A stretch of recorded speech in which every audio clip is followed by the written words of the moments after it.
Awake, shake dreams from your hair, my pretty child, my sweet one. Choose the day and choose the sign of your day and the day's divinity. First thing you see. I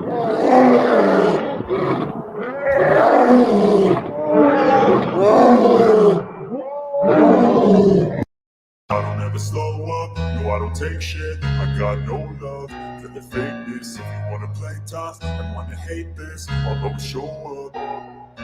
I don't ever slow up, no I don't take shit. I got no love for the fakeness. If you wanna play tough and wanna hate this, I'll always show up and make a statement. I don't ever slow up, no I don't take shit. I got no love for the fakeness. If you wanna play tough and wanna hate this, I'll always show up and make a statement. Everything I do so instinctive and so passionate. Every word I move so descriptive like an adjective. I got a vendetta against people who patented being negative when you should be getting after it.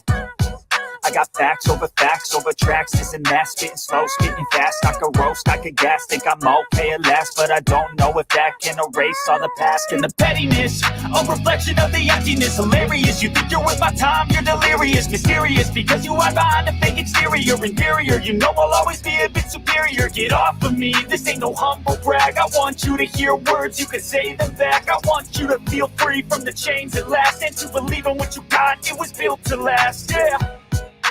Now that I've been put through hell, I never got anyone's help. I had to do it all myself. I don't ever slow up, no I don't take shit. I got no love for the fakeness. If you wanna play tough and wanna hate this, I'll always show up and make a statement. I don't ever slow up, no I don't take shit. I got no love for the fakeness. If you wanna play tough and wanna hate this, I'll always show up and make a statement. Gonna learn the consequence of being incompetent. Mental health is confidence, dreams and some modestness. I'm not here to save the day, that's for you to take away. I could play a million mind games, but instead of say something not illogical, something that is topical. Rub it on and watch it go, make yourself unstoppable. Dreams are irresponsible, but they're always possible. If you just believe, you could be so remarkable. Thoughts in my head, a collage and they spread. I'll be great one day, going off of my meds. No, I'm not giving up, no, I'm not giving in. I will make it to the top, taking off and knowing I gotta make it. I'm saving every day to taste it, I'm patient, but my mind, it can hardly take it. I'm chasing a dream that I've had for several ages, a vacant modern kingdom for the taking. Now that I've been put through hell, I never got anyone's help. I had to do it all myself. I don't ever slow up, no I don't take shit. I got no love for the fakeness. If you wanna play tough and wanna hate this, I'll always show up and make a statement. I don't ever slow up, no I don't take shit. I got no love for the fakeness. If you wanna play tough and wanna hate this, I'll always show up and make a statement. I don't ever slow up, no I don't take shit. I got no love for the fakeness. What are the humans doing? Good evening, ladies and gentlemen. Welcome to Shilling with Sasquatch, where I basically attempt to bore you to tears with other people's content. Actually, it's really good. I just want to show it to you. We have a bunch of people in the chat. I'm going to go ahead and jump on that before we get into the new visit from Fauci, from St. Fauci. That's what we're going to get to. Judd gets the gold. Katie at Northern Sounds gets the silver, and Luke Mitchell gets the bronze. Welcome to the show, folks. We've got Just Doing Our Best. AJOT showed up from AJOT's Corner, or Just AJOT, or American Justice of Texas, or various iterations of that particular moniker. John Denacola's in the house. Good to see you, bud. Work line. Welcome to see you. Welcome to see you. That doesn't seem effective. It's good to see you. We'll go with that. Sharon's here. She's got a rose in her name. That's sweet. And I think that pretty well covers everyone. Claiborne County Transparency. I'm not trying to skip you. I just didn't see it there. That's how that works. All right, let's do a little bit of housekeeping right quick and verify that things are as they appear to be. So I'm assuming y'all heard the intro. Actually, no, I know for a fact you heard the intro. What's up, Hammer Time? Good to see you, bud. I want to make sure I can hear this before I start it. It was the night before.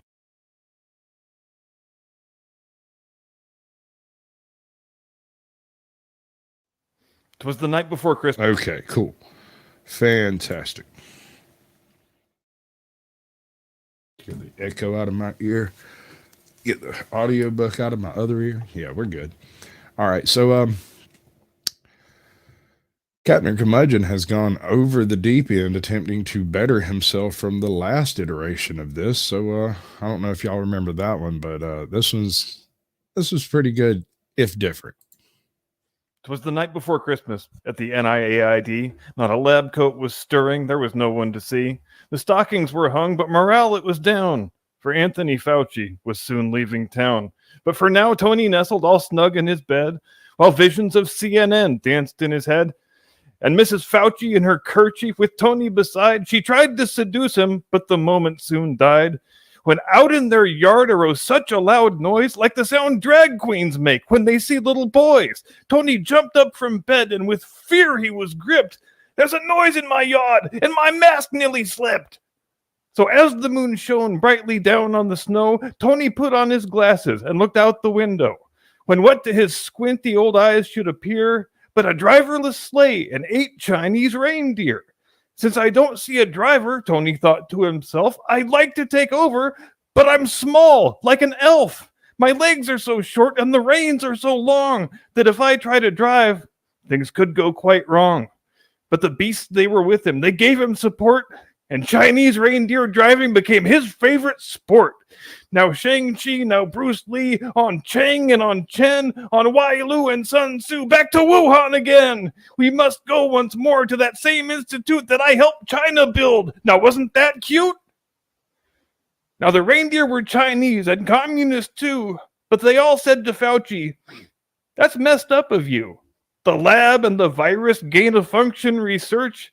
It's your fault for 2 years no one could go to church. At the outskirts of Wuhan, the reindeer did stop, saying, you're on your own now, you dumb silly wop. And then all of a sudden, they upturned the sleigh, and so out Tony tumbled as the team flew away. And the reindeer agreed that what they'd done was right. Did you hear that guy's voice? I can't take that all night. But Tony, it turns out he wasn't quite dead. He'd come down in a snowbank and led with his head. And he made it his mission that he never would shirk to get back to the office for his last day of work. So he hitchhiked and traveled by bike and by ski till that glorious day he got back to D.C. With a leathery visage, his beard big and matted, he looked rather mad, although he wasn't hatted. He muttered some nonsense that no one could hear, and some joker said, we got Joe Biden here. But Tony knew better, so he didn't let on that he'd planned this damn thing by himself all along. If I should retire and keep to myself, then no one will need my new book on their shelf. So I cooked up some drama, I think you might say. How else will I stay on TV every day? So if you thought Tony Fauci was out of your life, then think again, assholes. I'm like your ex-wife. You'll never be rid of me. Never, I say. Merry Christmas, you dopes. Have a great fucking day. I swear every time that man does a show, I fall more in love with him. I may have to go stalk him in his bushes. All right, Smoking Auditor, it's good to have you, bud. Go do your thing. I know you got a nap and stuff. It's not a thing. It's a thing that we do, right? That whole work thing. I had to stop working. It was too much like work. Can't appreciate none of that stuff. Getting up all tired and stuff. All right, so before we get into the next bit, I have a personal tale to tell. Back long many moons ago, when I was a young Sasquatch, I was courting Watch Squatch. And there came the point where it was decided that she should take birth control. And she was fine for about 5 or 6 months, but slowly she completely lost her freaking mind. Just became completely untenable, unpleasable. Nothing I would do would satisfy her. She just wanted more of absolutely everything, and it just didn't work well. And one day she decided that those things were bothering her. She was on other medications. All of this stuff was prescribed by doctors. And one day she just kind of flipped her script, decided she wasn't going to take none of them. And for about a week, things were difficult. And then everything went to an even kill, and we've gotten along famously, more or less, ever since. And I've told this story a few times in the past, and people would look at me like I was telling some kind of a ghost story or talking about having seen Sasquatch or catching pixies or something. They just seemed to think it was some kind of myth or legend or whatever. And I'm not saying it happens to everybody. I was of the opinion that some study should probably be put into exactly what type of decision making changes the pill might, promote in whatever way it would do it. And that was 15 years ago. And I think last year, the first study regarding the long term effects of contraception was actually completed. So, Podcast of the Lotus Eaters went and did a sort of a full expose on it. Now, I tried to go in here and timestamp a couple of spots, but in the attempt to do so, it kept dropping the previous timestamp. So if I moved it on this window, it would move on the other window too. So we're just going to watch the whole damn thing. The final thing we're going to talk about is contraceptives, particularly the pill. This was the one I set you onto. It was, yeah. I didn't really know anything about it. So credit to Connor for lots of the links I'm going to go through. So we're going to start off with this article from The Independent. Almost 1/4 of women blame hormonal contraception for relationship ending. So it says I'm reading from the body of the article now. Almost 1/4 of women who have taken hormonal contraception say it caused or played a role in the end of their relationship, new research has found. Data from Britain's largest family law firm, shared exclusively with The Independent, also found that 85% of their marriages or relationships had been impacted by the contraception side effects. The research carried out by Stowe Family Law found some 63% of women were forced to come off a form of contraception due to side effects altering their relationship.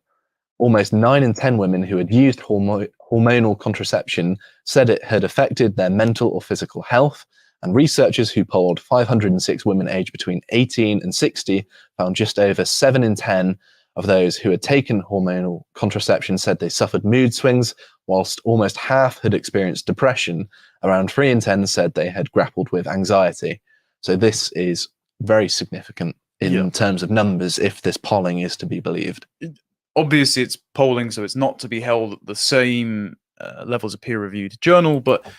So basically what they're saying is these hormone replacement contraceptions, or not replacement, but altering contraceptions, because not all of them replace hormones and not all of them boost them, but most of them alter them enough to cause the period to become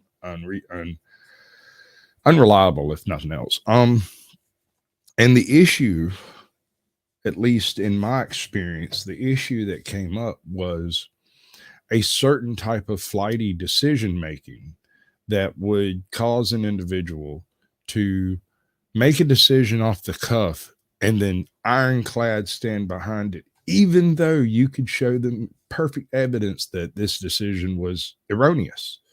Didn't matter. I feel a certain way, so I'm just going to stay with this decision. Hey, C4T, welcome to the show, bud. And Dr. Nated, good to see you. Did I miss anybody? I don't think so. Hammer Time, I think I called you out before. Good to see you too. The hardest part to deal with in all of this was the classic, what would you like to eat? Or are you hungry? Oh, just get me whatever you want. But then when I would get what I wanted, I'd just get nothing but complaints about my decisions. And if I tried to get her to give me something to go get, it just turned into an endless chasing of the tail around different things she didn't want. So eventually I just gave up on all of that. And she took it in the long term as sort of a lack of interest, but really it was a lack of interest in that particular argument. I no longer made the effort because there was no benefit on the other end of it. I didn't get a thank you and there was no appreciation. And so I would just go get whatever the hell I was going to get and bring it back to her. Since then, since everything's been more on an even keel, we're much more reasonable. We buy whatever the hell we want, and sometimes the other person eats off our plate. Now, that's never really bothered me, but it does bother her. So it's a sort of a sweet vengeance on the other end of our life that I get to enjoy.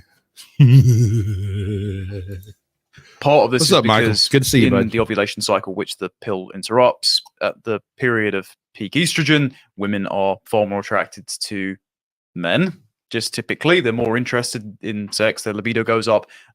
They report higher levels of attraction to masculine features or scents with of sweat if you have them smell t-shirts and lab conditions, which are more associated with men So of high this is where I've been testosterone. going wrong. I actually have hygiene, and therefore I've been putting women off.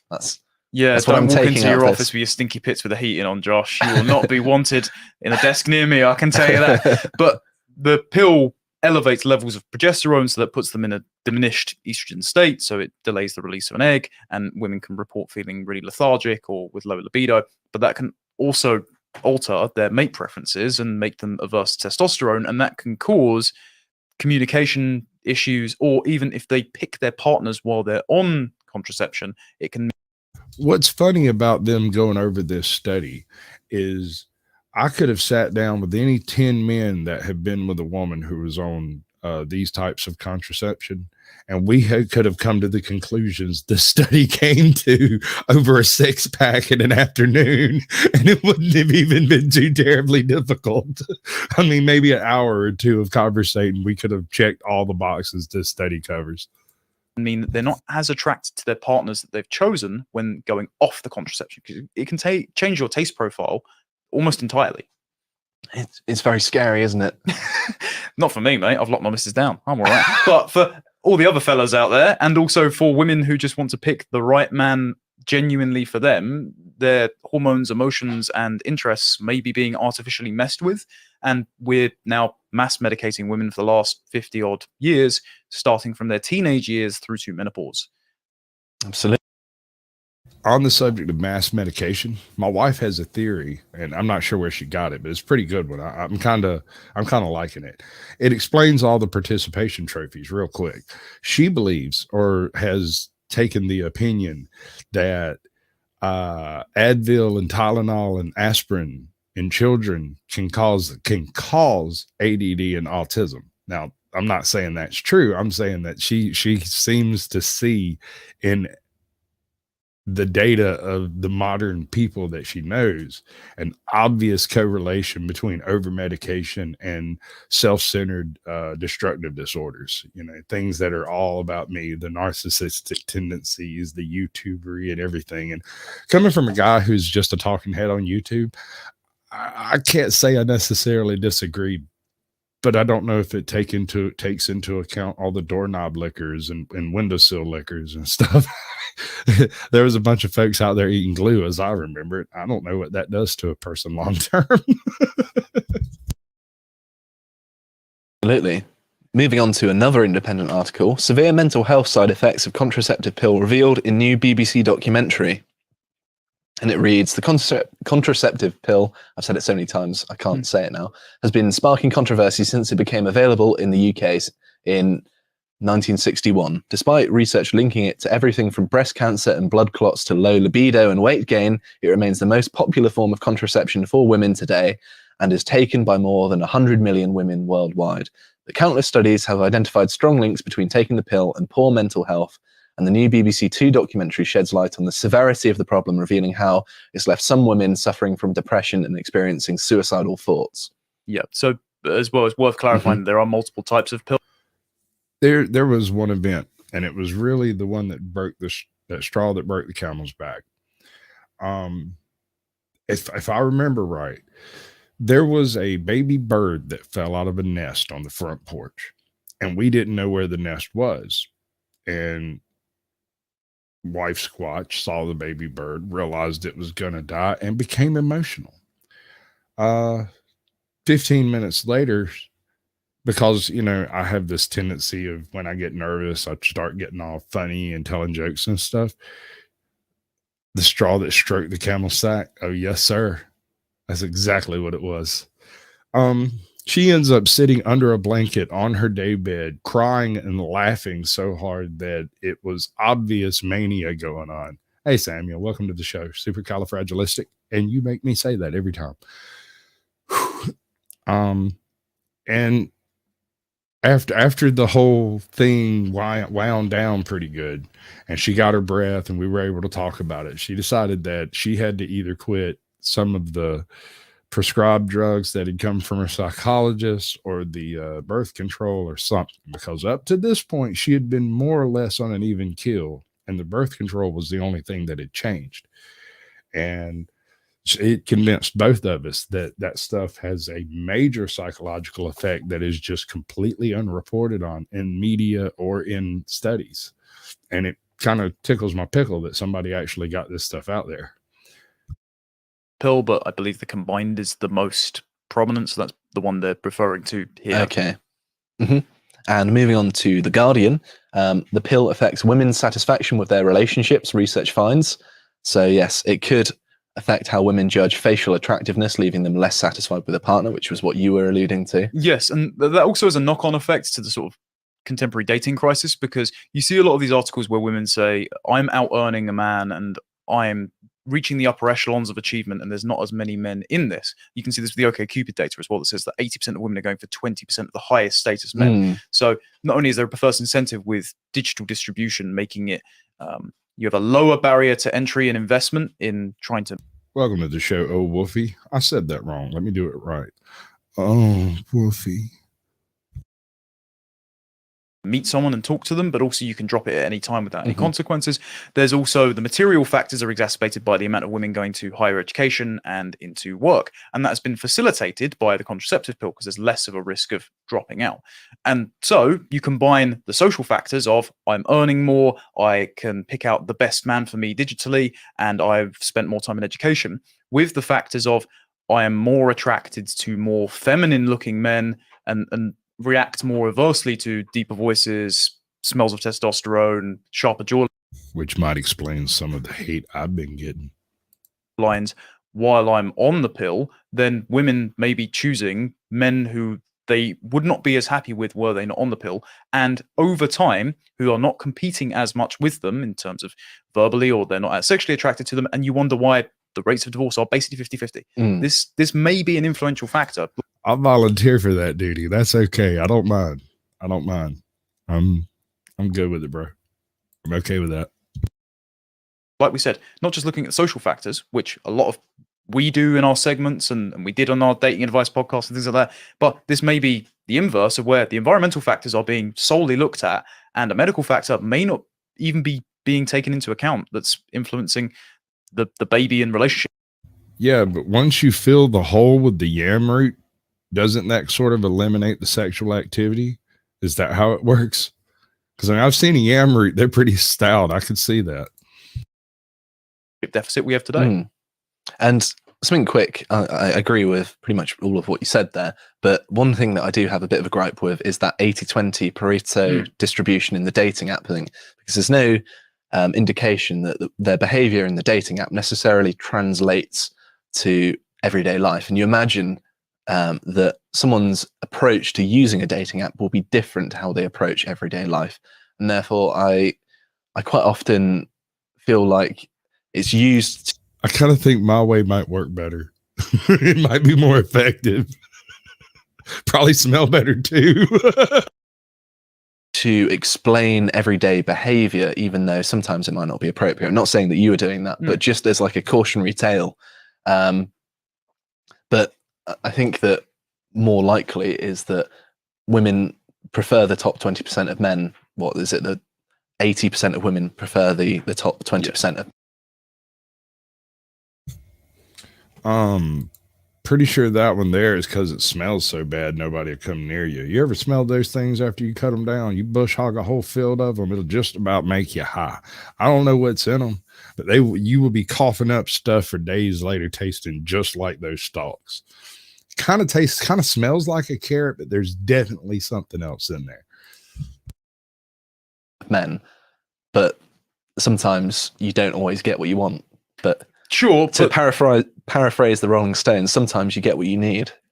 Or you get what you effing deserve. Sure, but the issue is if you're provided with a glut of options and you're only delivered the best possible outside of your geographic range, then, and I'm not saying women should settle, but we had this conversation earlier with the girls in the office.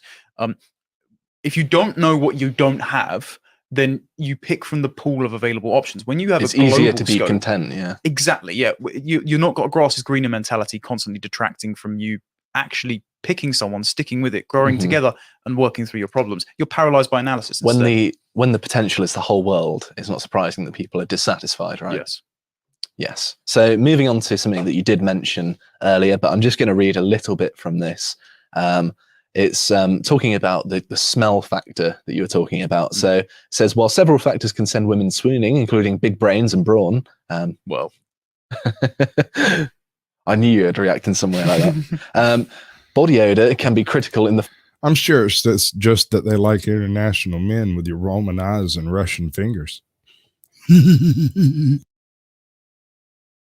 final decision, the researchers say. That's because beneath a woman's flowery fragrance or a guy's musk, the body sends out aromatic molecules that indicate genetic compatibility.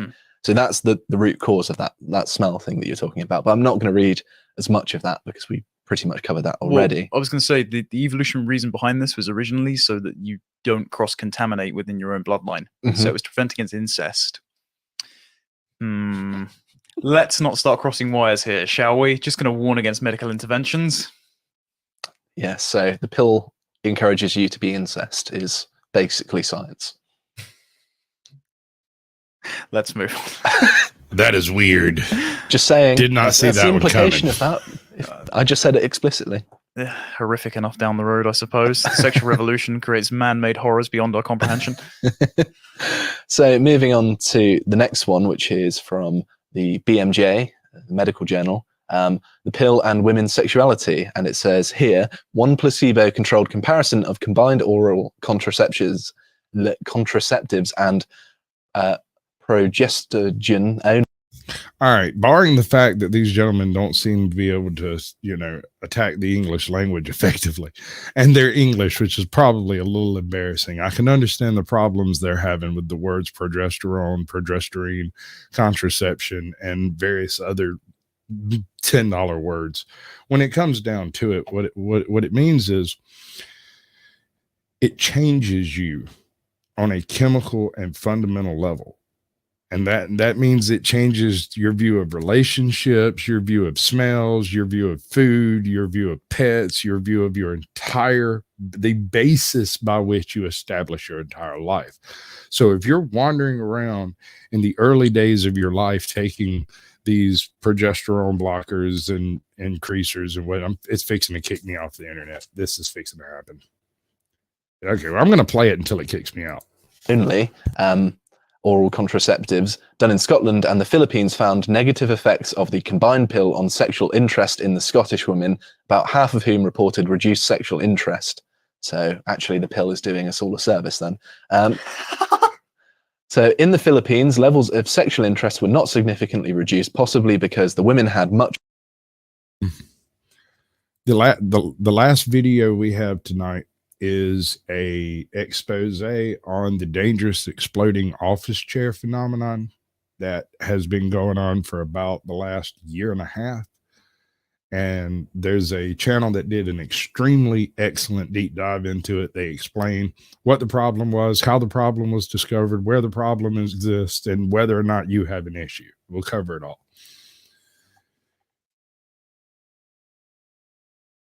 I don't know. Yeah, that was the bacteria. I get it. Yeah, no, chemical imbalances can be seriously. My brother is slightly psychotic. I mean, I don't know exactly what the clinical definition of whatever the hell's wrong with him is, but occasionally it involves him like going slightly nuts and charging across the field randomly. Then somebody named Sasquatch has to go get him, which is another reason why I call him Skunk Ape. Yeah, no, Xanax is another one of those. We have no idea what the long-term effects are going to be from people taking that stuff. But I know for a fact it's one of the most difficult substances on earth to get off of. And no one has looked at the addictive properties of these pills, the contraceptive pills that I know of. I've never seen an addiction study done on them. Much lower levels before starting the pill compared with the Scottish women. So Scottish women are all feral beasts, apparently. Oh, hey, deal hole, Strictly Strange. Good to see both of you. Freaky Geek, I missed you. Who else did I miss back here?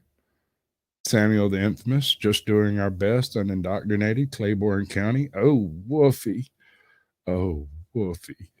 Right? That's the way you do that. the BMJ savaging the Scottish woman, apparently. This finding highlighted the need to consider the sexual culture and the context of pill use. I know what the short-term ramifications of you taking that stuff was. It was that twinkle in your eye. So yes, it might not have the same effect in all cultures as well. It's worth mentioning. You've mentioned already, so we can skip this Atlantic link, that it makes women prefer less masculine women, and we can move on to this. Less masculine men. You jumped ahead of yourself for Oh, a did second I? there. Yeah, it's less masculine men, not less masculine women. Oh, But that's what I meant. Yeah, The but the pill may make them prefer women. That is true. That's what I was setting up. Yes. I had a bit of a Freudian slip. So if we move on to the male article, can birth control make you a lesbian? As a number of women say their homosexuality was woken up after starting or coming off the pill. Studies suggest Thread me with a good time. there might be some truth about the unlikely side effects. Now, the exponential increase across generations may not be purely ideological. Mm-hmm. Because what was it? Less than 1% with the boomers, and now up to 40% of LGBTQ acronyms. Not a person. It doesn't say a person. None of this study were done on persons. These were all done on pubescent, post-pubescent women. All of these studies. None of these involved trans people or any of that stuff. It was not until later that that information was picked up and added to the study, which is what makes it a long-term study.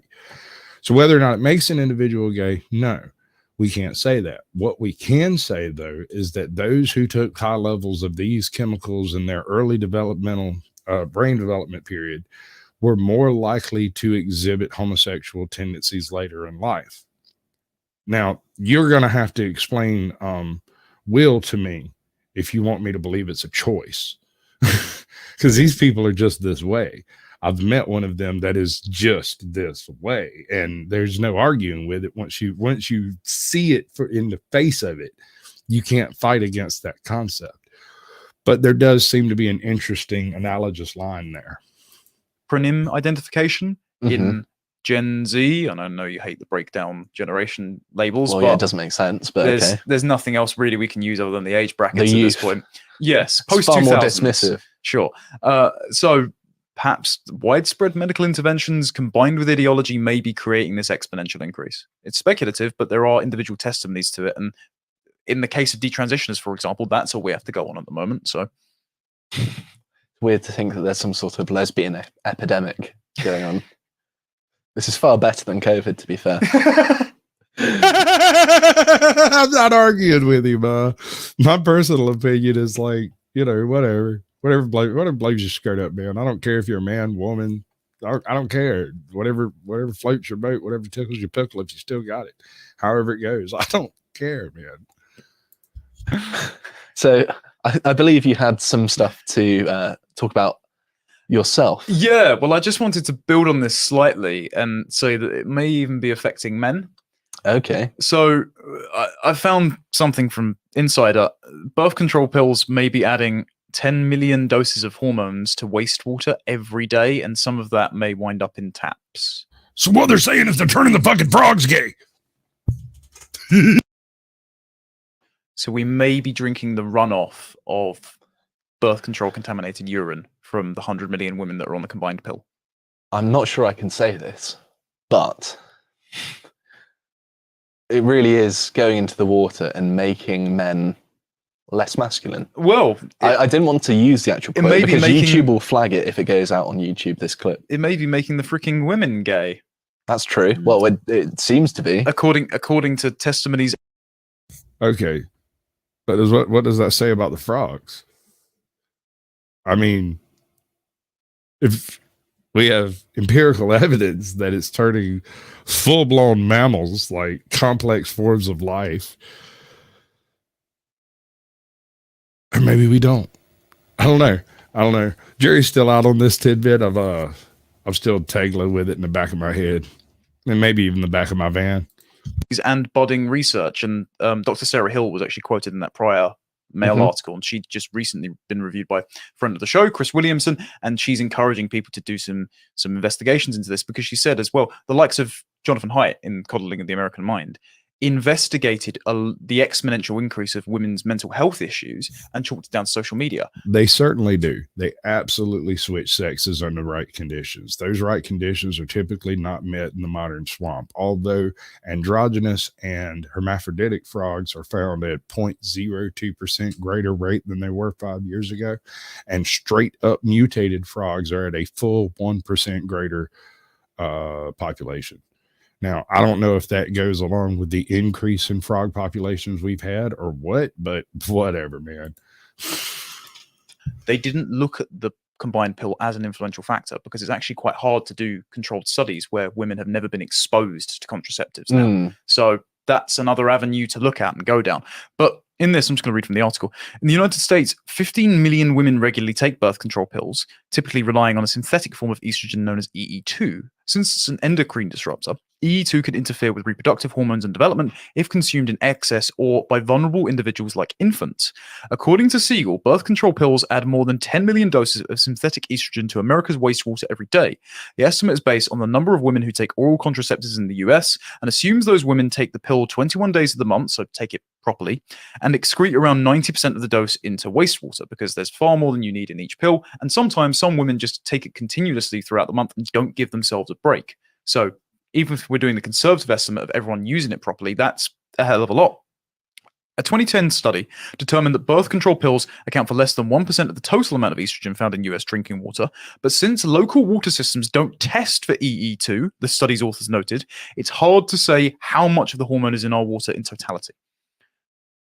So Kind of scary. Yeah. So I'm going to And that doesn't account for the bleaching of plastics and various other things that also act as either estrogen increasers, estrogen stressors, or estrogen blockers that are found in almost every single American waterway, to the point that it's starting to affect the fish.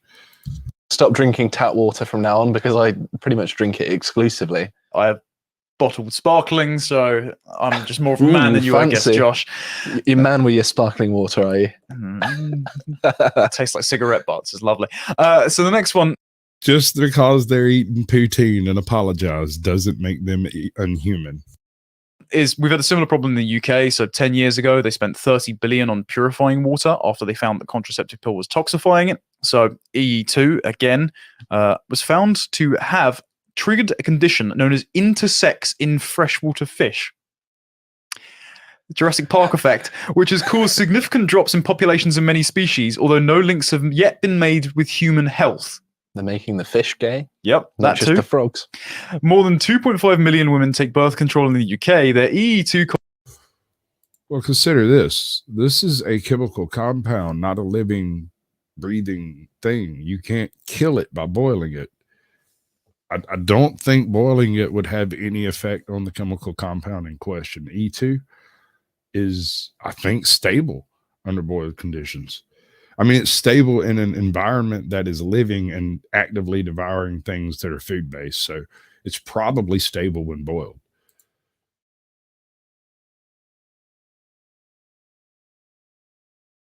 content is excreted and washed into sewage systems and rivers. Even at very low concentrations, this chemical has harmful effects on fish. Males suffer reduced sperm production with severe effects on populations. So no concerns at all if this has affected human beings, how many years on, but fish definitely drops their population and sperm production. It's not like we're the problem with sperm content in the West. Oh, wait. Oh no. Yeah. In the past 50 years, what happened 50 years? So I'm on my second year of doing an experiment to determine whether or not soy products such as soybean feed that has been eaten by an animal that I eat will trigger my soy allergy. And as soon as those fishes get big enough for me to devour, and y'all can hate me for this if you want, I'm going to have me a big old fish fry and sit down and see whether or not it causes me to have an ulcer. If it does, I know why I sometimes have reactions, even though I know I haven't consumed anything soy. I've only eaten a steak or a hamburger. So I may have to go to grass-fed beef or some crap like that. Oh, but I love pig. Years ago. What was that? Something happened. So sperm counts worldwide have plunged 62% in under 50 years. This was a joint study between a New York and an Israeli university. 1961, was it, that they introduced the contraceptive pill? Well, specifically, the progestin pill was in 1973. Okay. Yep. Ooh, So that's slightly right- worrying. Right on time. Yeah. Sperm counts globally have fallen at an alarming rate, dropping by more than 62% between 1973 and 2018, and could lead to a reproductive. So here's my question, and this is why I brought this video in the first place. There seems to be an awful lot of ancillary evidence that this stuff in the water supply reduces the masculinity of males in general, and seems to reduce the reproductive capabilities of various marine invertebrates and fish and frogs and whatnot. So my question is, how long have they known this, and why has it taken this long for it to become a major issue? You would figure that countries wanting to keep their men in peak fighting shape would attempt to alleviate this issue as fast as possible. Countries with things like falling population numbers and whatnot. But no, instead, they simply turn straight to immigration as if that's just a replacement for birth rate population replacement. It's not, because that completely offsets your culture and your environment. And while the rest of the world will have major issues absorbing people into their cultures, America doesn't seem to have that much of an issue with it. It's like, okay, well, you eat different food, you worship a different God, and you go to a different school. I say we drink beer together and talk about it. You don't drink beer? All right, drink whatever the hell you drink, and we'll still talk about it. Just don't be caught chopping my head off because I told a joke, bro. Crisis, not like our birth rates are plummeting in the UK, whereas I think it's 52% of women over 30 have no children now. So it's not like this is having any knock-on effects at all. The study reported sperm counts in, specifically, they say worldwide, but America, Europe, Australia, and New Zealand. What do all those have in common? Liberal values in the sex. Declining birth rates. you can draw a map on a map. I mean, you can draw the lines on a map based off of where these things have been produced and released. Absolutely. Sexual revolution, I think. More than 50% sperm counts have dropped between 1973 and 2011, and the average was directly 51.6% if you look at the original study linked in the description. So I just thought I'd point those out as if we're talking about the... Thank you, Judd. I forget that I'm actually running a show here and that it's on YouTube and that people have to like, comment, and subscribe and stuff. And I never remember to do that stuff. So I made these little banners, right? And they do this stuff and this stuff.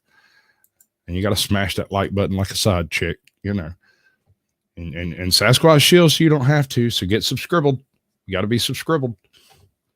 And of course, there's my email address if you want to troll me or send me some bad jokes, and you can always just tell them Sasquatch sent you because it tickles my pickle. And the best way to grow better content is to support my show so that I can support other people and show you their content. And y'all can go subscribe to it and then support their content. That way you actually get the better content that you actually want, right? That's the idea there. Let me put all my toys away. Y'all can't play with them anymore. It'll freeze up my YouTube. The overprescription of psychoactive medication being very bad. Particularly, I found, funnily enough, SSRIs have had some disproportionate impacts in women, and funnily enough, like creatine can help with that and mitigate the effects. So that's quite interesting. Making gains at the gym. Yeah, literally, just buy it from MyProtein rather than your doctor. So don't go to a psychiatrist. Talk to a gym bro. Is what I'm hearing here. That's what I'm going to do. That's the medical Rich Piana advice. therapy. But if we're talking about mass medication, let's not look at certain recent medical interventions which are 100% safe and effective. The pill might be doing us some bad, and I encourage some people in the medical field to perhaps evaluate this problem. No, I agree, and I was very surprised at this, but I think the evidence is quite resounding, really, isn't it? Particularly the timeline of everything going on, I think is quite telling, really. So what did we learn from this, ladies and gentlemen? Don't give crazy people drugs. All women are crazy. They're crazy because they're on the pill. Maybe it's estrogen that causes craziness. Or perhaps it comes down entirely to environmental factors. No one will ever know. Mainly because the chicks won't tell us. And when they do tell us, they just lie. All right, so this is my second favorite of the night, right here. Are you gonna let me do it? You're not gonna let me do it. Let me do it again. Boom. Give me the buttons. Yeah, that's how I like it. Easy. All right, y'all see that guy? He made this video. All right, so Home Cuz was a clever guy, right? He decided that he was being upset by the number of phone calls he was getting, and some other stuff that had to do with a couple of hobbies he had going on, and I'm not even sure he touches on those. But anyway, so he built a jammer to keep things from bugging him in his house, and it just spirals into an absolutely absurd series of events. It's ridiculous. Strictly Strange, you might like this one. It's a weird one. Big Brother is watching you. This is a quote from George Orwell's book 1984. It's a classic, a must-read, and talks about what happens when surveillance goes too far, when everything about our everyday lives All right, is bud. being filmed, I appreciate it. recorded, saved, and reviewed by someone. It's creepy. It's dystopian. And sadly, it's becoming more and more a reality we are living in. You're about to hear a story about how one guy... I've been saying that for years, ever since that Hedwig joke come out, and I realized that that's a fact. Bigfoots are just blurry. That's why you can't get a straight shot of them. Bet you can't shoot them neither, because it's like a blur spell. I couldn't take being watched anymore and did something to fight back against it. This is Darknet Diaries.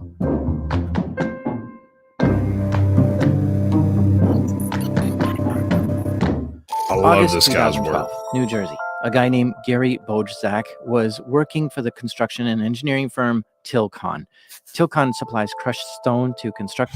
Oh, Dillhole, you have no idea how special Wolfie is.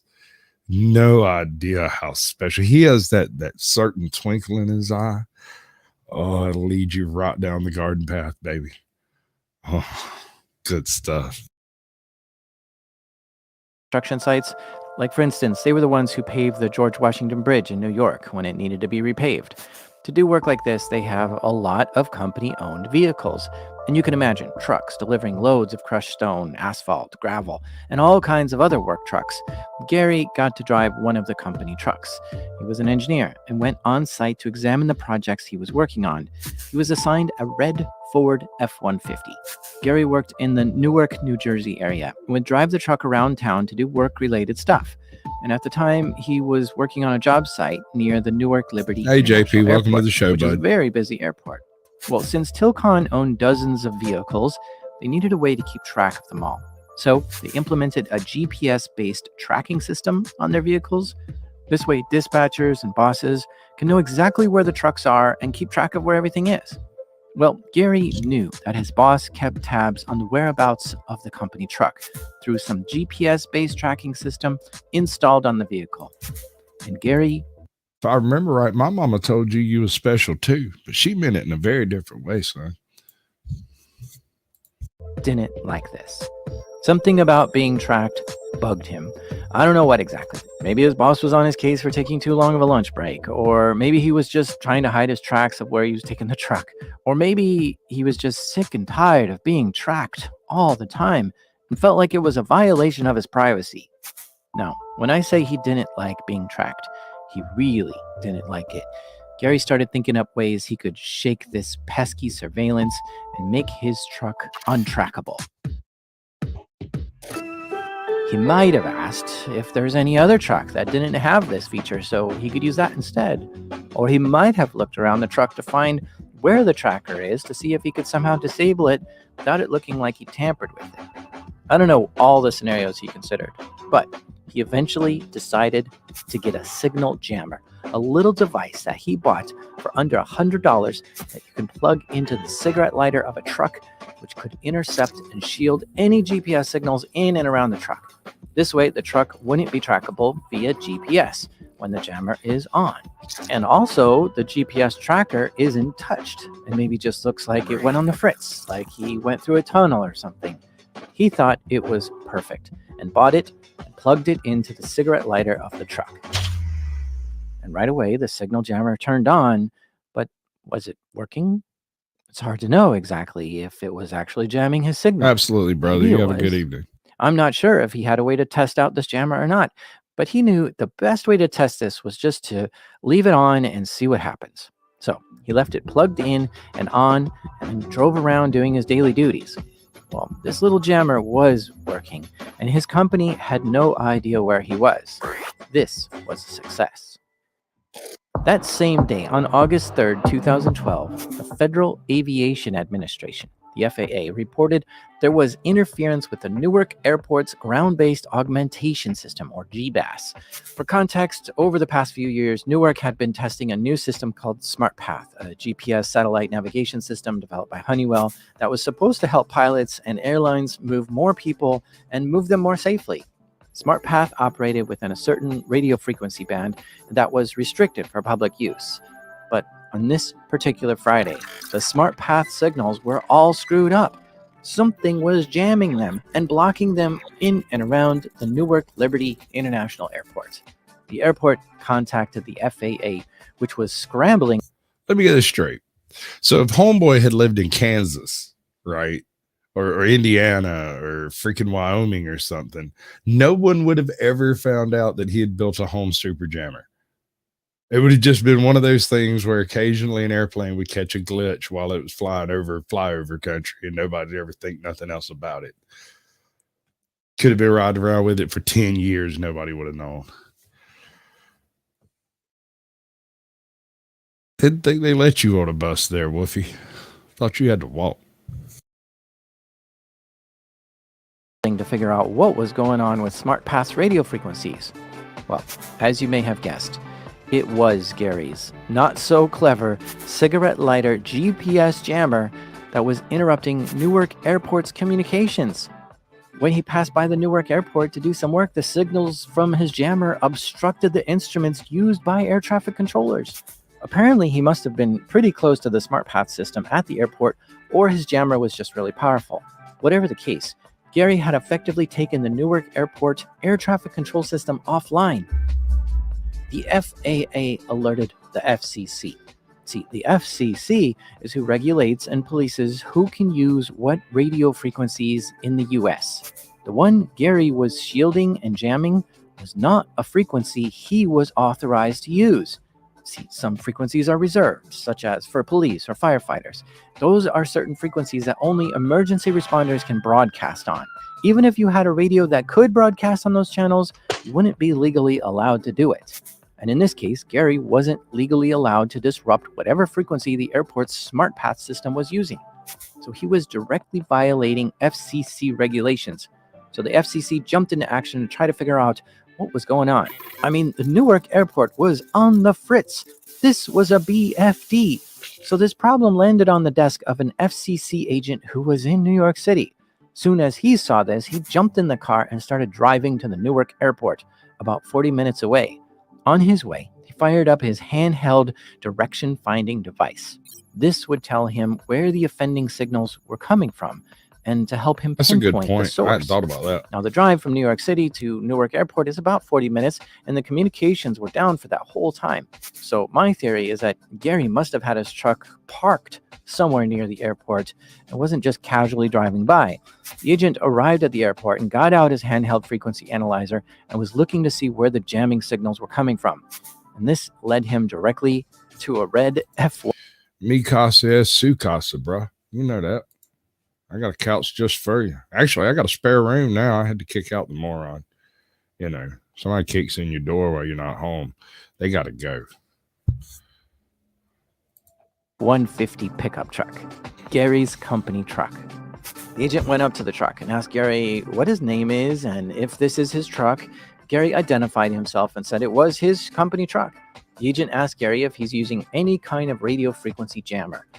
Gary said, yeah, he is. The agent asked him to turn it off. Gary did, and lo and behold, the offending signals stopped immediately. The FCC had found their guy. Bobby, my daughter's boyfriend, when she locked the door while we were gone, he kicked in the door, and I woke him up when I got back and asked him 4 questions. Did you kick in my door? Why? And he said, because she locked it, wouldn't get in. And I told him he had 10 minutes to get his shit, get the fuck out.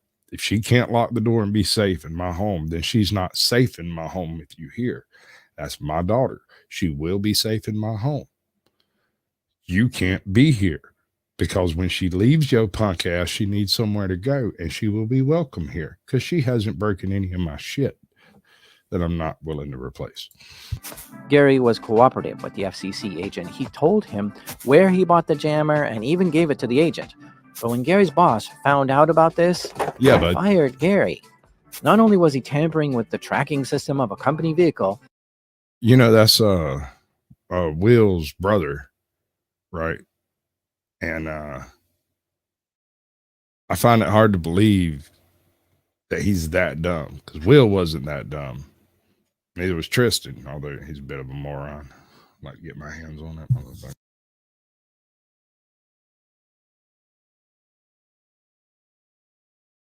It looked really bad that a company vehicle was involved in taking down the Newark International Communications Channel.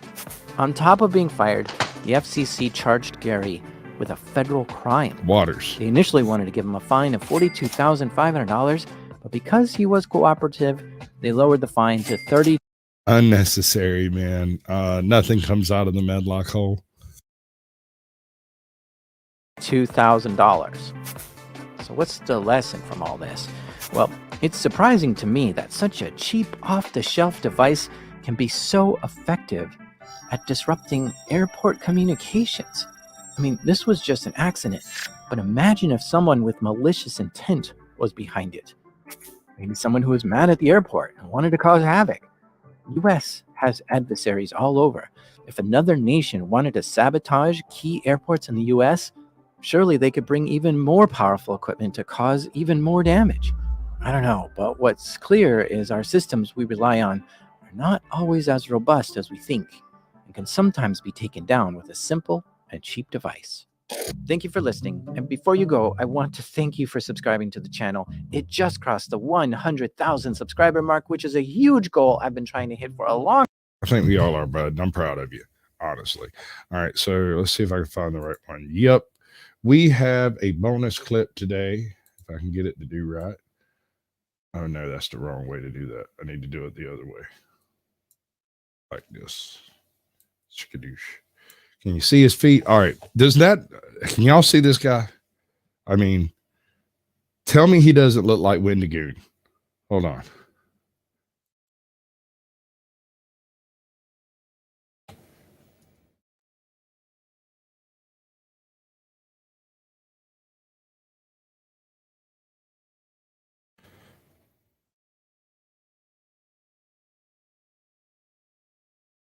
Let's see here. Give me a video of him. I must see his face. Here we go. All right. You see this gentleman? Okay, that's not a good choice. I will choose a different one. There you go. You see this gentleman? Tell me that this gentleman and this gentleman are not the same person. I'm sorry, but to me, that looks like Wendigoon cutting a rug. I'm pretty sure there's a video of him recently in that shirt. I'm almost positive that's him at the Appalachian Festival. He just did, like a week and a half ago, he was just on location doing some type of a trail search somewhere along one of the trails. I don't know which one. I think it was in West Virginia. I'm not sure. But hey, Blue Unicorn, welcome to the show, bud. You know, Blue Unicorn is mountain fresh. Tell me that don't look like Wendy. Uh-oh. Screwed the pooch on that one, I suppose. Tell me that don't look like Wendigoon.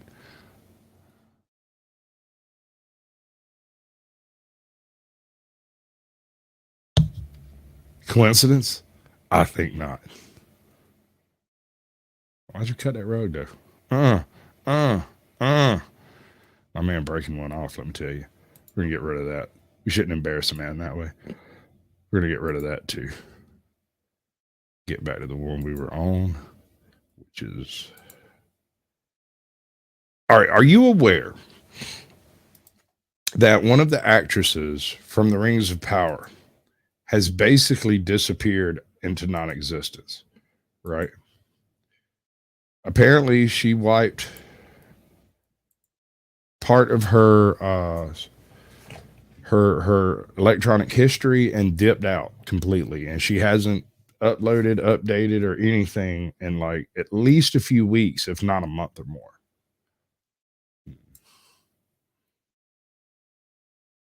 I gotta get it straight, or my ADD will get to me.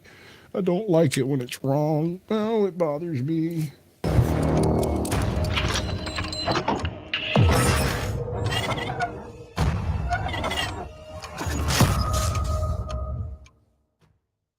So if you guys have been watching my channel for a while, a lot of you will know that one of my most popular videos, I think, of all time has to do with Sophia Novette from The Lord of the Rings of Power, and her whole diversity pushing, equity, and inclusion nonsense. Basically, she was on this whole train before they actually released the show, and she was essentially Amazon's poster child for diversity, equity, inclusion, because she was probably the loudest one regarding it. Now, the reason why I'm making this video is because one of the things I've noticed is that Sophia Novette is basically gone. She has disappeared off the face of the earth. I haven't seen anything related to Sophia Novette ever since the show came out. Literally, right when the show, Because she's missing. And people generally don't go missing voluntarily unless they're part of some type of a shit show program that gets devoured by everyone on the internet because it's she's still under that damn mountain. Okay, I'll buy that. She just ain't crawled out of her hole yet. Maybe she's growing a beard. show came out, all communications has ceased. She doesn't even use her main Twitter account. She's literally just the poster child for diversity. And the only thing that I could find on her, I appreciate it, Sam. If you get a minute, share it out because you're bored. was an article from September talking about diversity, equity, and inclusion, the same exact thing that she basically pushed for God knows how long. So we're going to get into that article today, guys. But first, let me pull up the screen so you guys can see exactly what I'm talking about. But before we do, guys, if you could like the video, it would really help share the video out. I would greatly appreciate it. We're trying to fight the YouTube good old suppression ever since I got banned off Twitter. I will be removing Twitter from my side profile there that you see, but it's going to take a little time because I got to redesign it. But anyway, so I looked up Sophia Novette just out of curiosity because I was like, where the hell is Sophia Novette? I've heard of the other actors speaking, right? We've heard of Morfydd Clark speaking.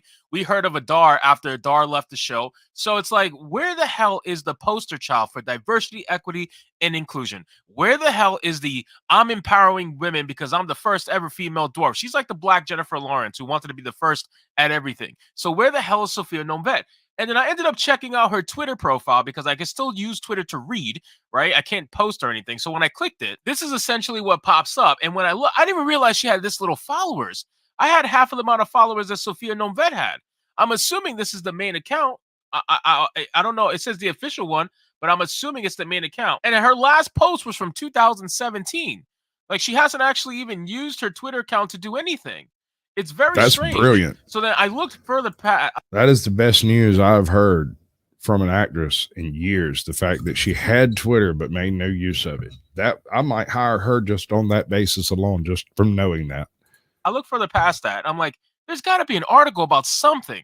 There has to be an article about something somewhere about Sophia Novette related to the Lord of the Rings, something after the show came out. And there's nothing.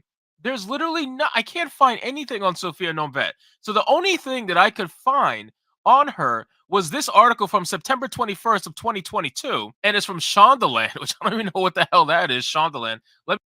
She was Thor, the dwarf's wife. She was the chunky dwarven wife of the mixed race kids with her mixed race whole thing going on there. I'm not even sure. Wait, no. Yes, or was she the queen? Hold on a second.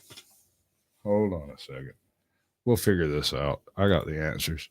Got all the answers right here. What's that chunky chick's name? You know, I like the chunky chicks. So I'm not saying that in a bad way. It's actually a feature. Can't do it that way. Pretty sure she was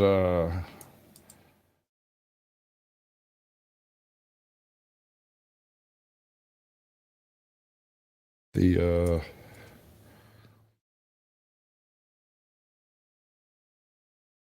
yeah, she's the dwarf chick. She's the dwarf wife, right? Ain't that her?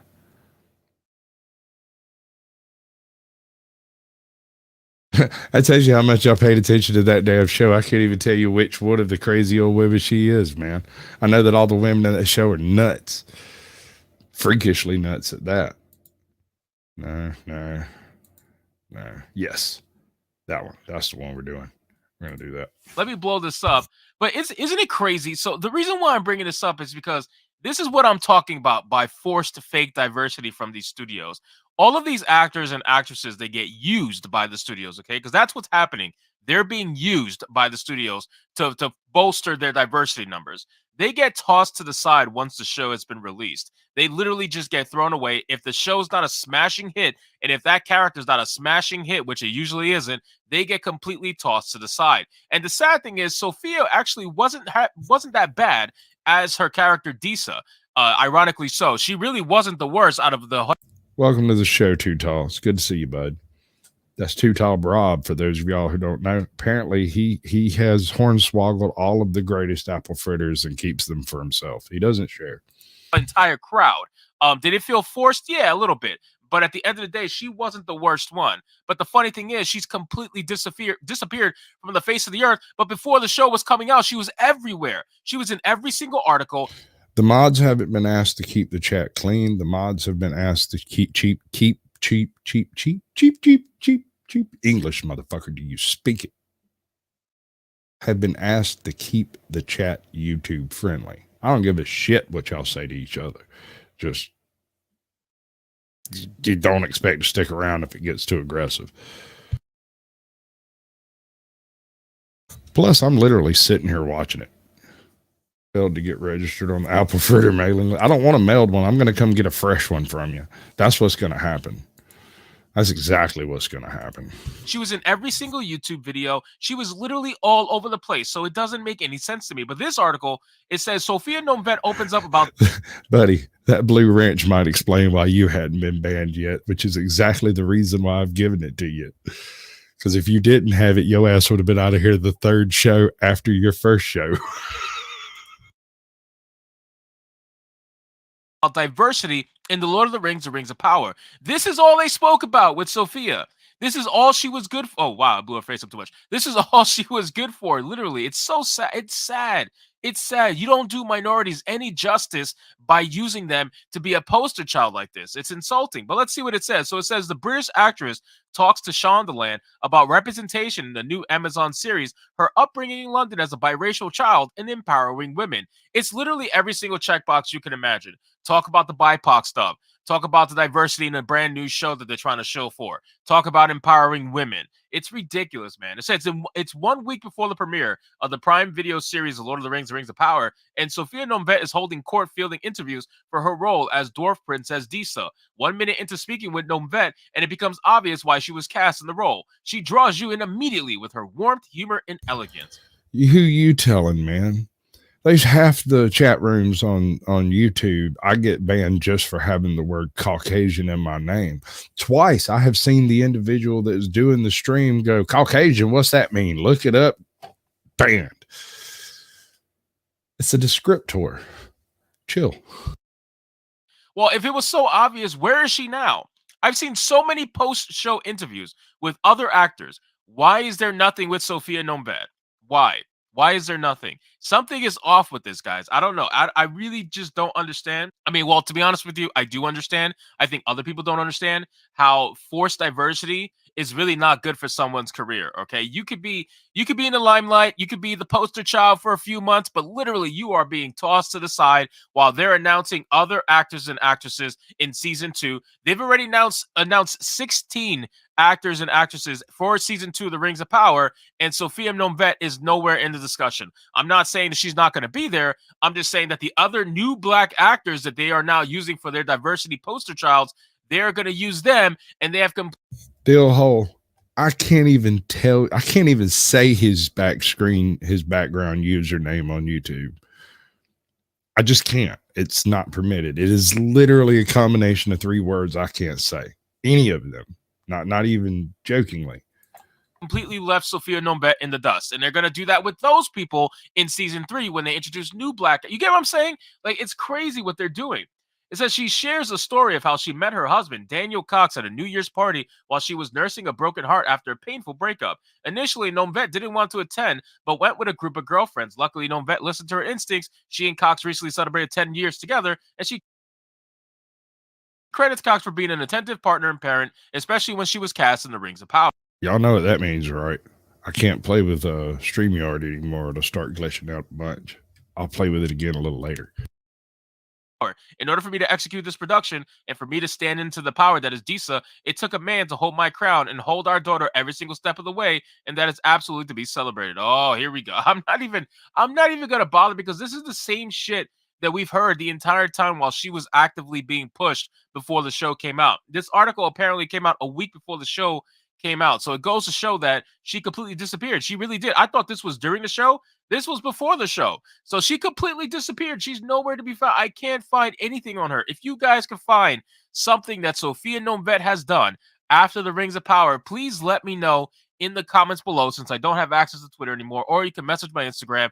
I would love to know because I just find it hilarious. I find it so ironic that this lady is completely gone. Keep in mind, guys, let's go back. Keep in mind, this is the same woman. Look at this. Office chairs are next, bud. We're going to do the office chairs. I swear, I promise. I know that's why everybody's here, because you're all sitting on one of these little bouncy fuckers and you're worried if it's going to come flying up through your bunghole. Maybe not. If you click all the videos, this is the same woman who was in every single fucking video imaginable for the Rings of Power before the release. You guys remember this video, right? I did a video on this video reacting to this representation video. She's literally all over the place, bro. Let's check out her IMDb out of curiosity, because now everything is the Rings of Power. Everything is the Rings of Power. Look at this.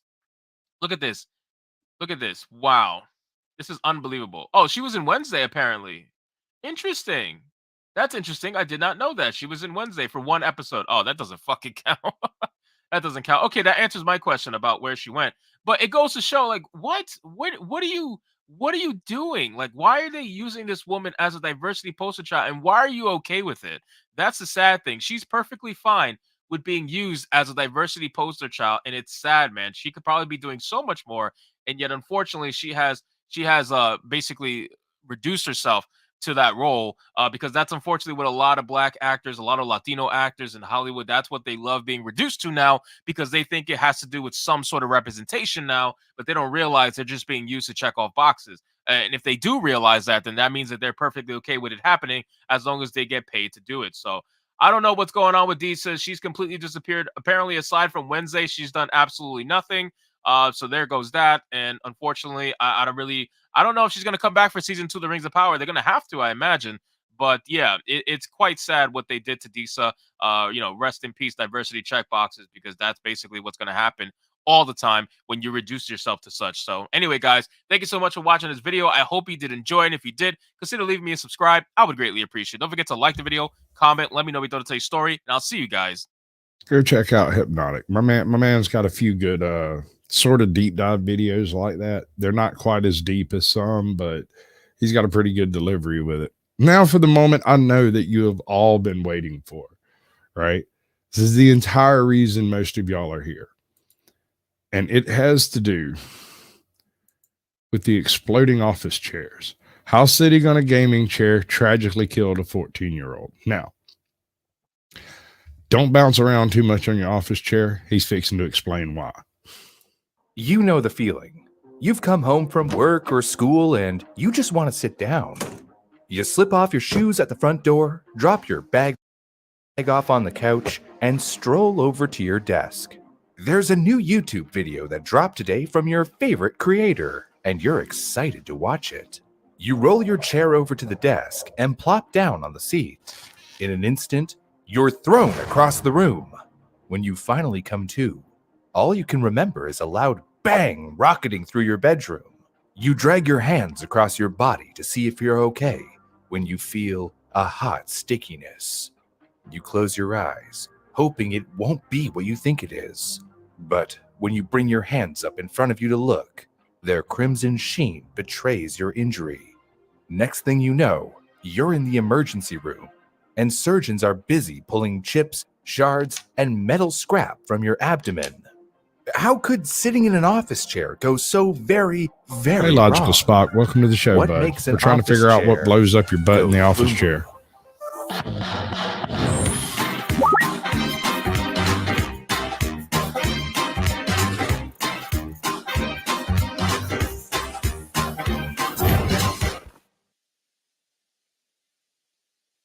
Let's get into it.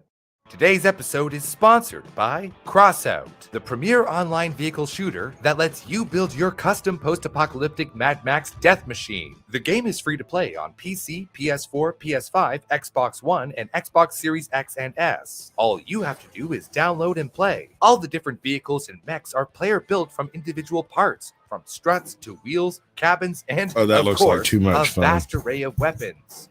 Like chainsaws, rams, lasers, walker legs, drones, turrets. There's endless opportunity for creativity. The in-game vehicle editor is super easy to use. And you can even test drive your new wheels before getting into battle. Seasonal game modes, like I do believe one of them was covered on 1,000 Ways to Die. I'm pretty sure it might be the same case that he's looking at here, but he's looking at 5 or 6 different cases across several countries. So he goes into deeper explanation of it. free by clicking our link in the description, and you'll get a bonus with special parts and paint today.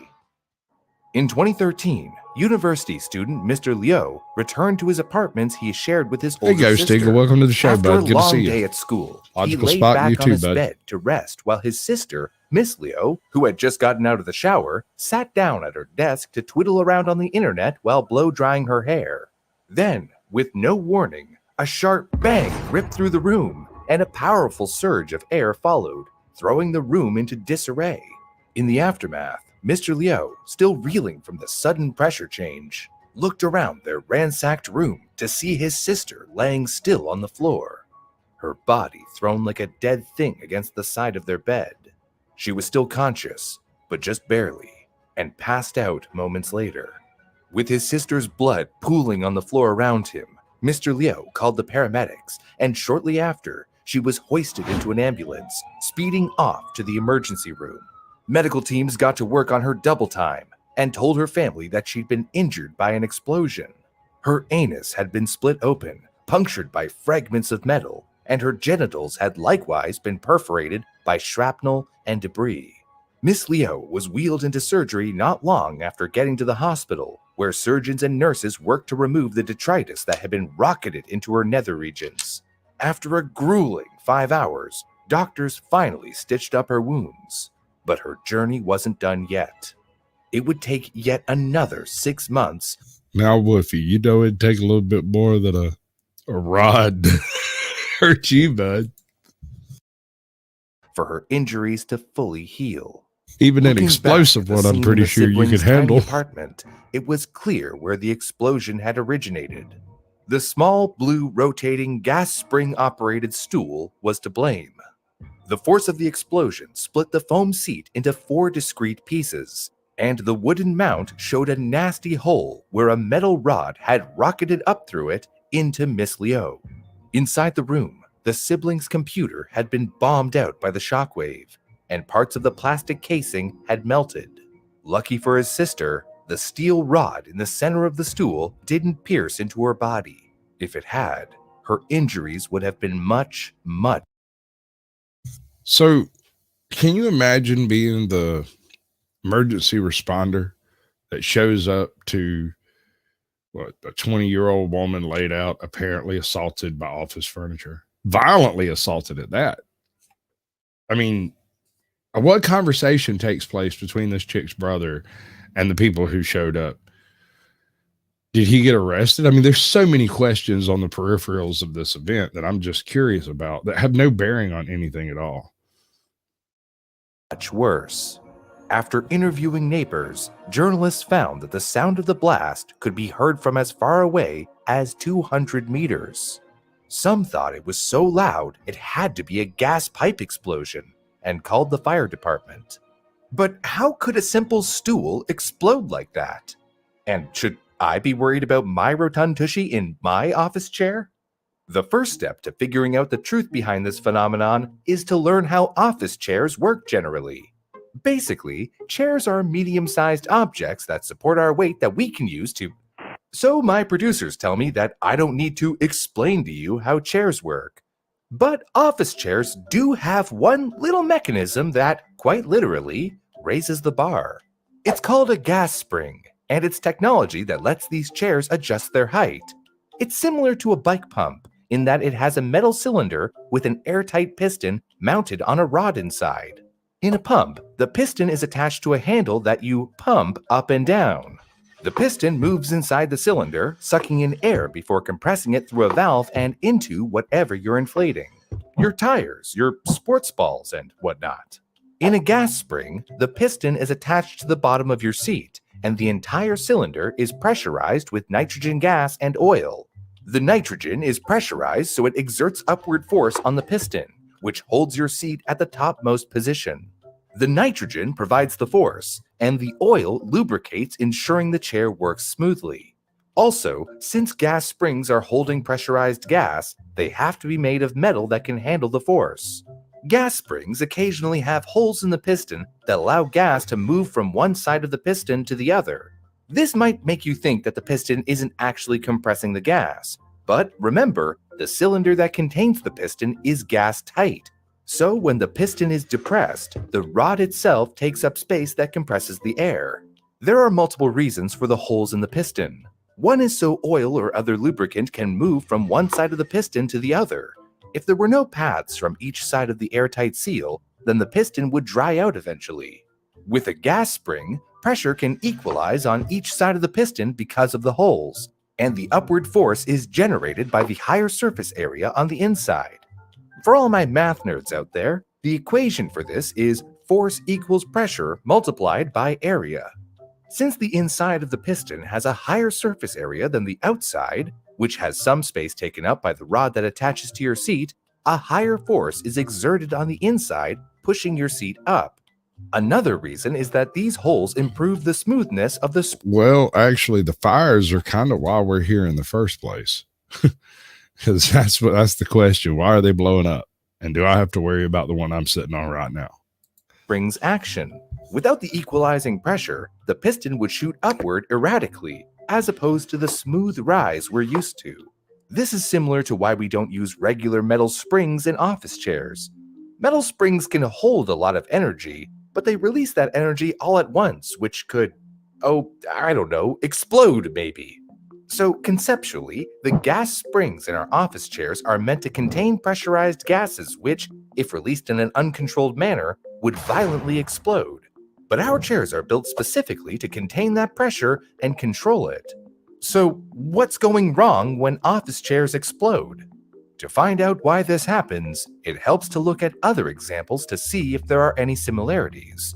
For that, we can turn to these cases. January 14th. 2009, a 14-year-old teenager called only Xiao Gong to protect his identity was injured by an explosion.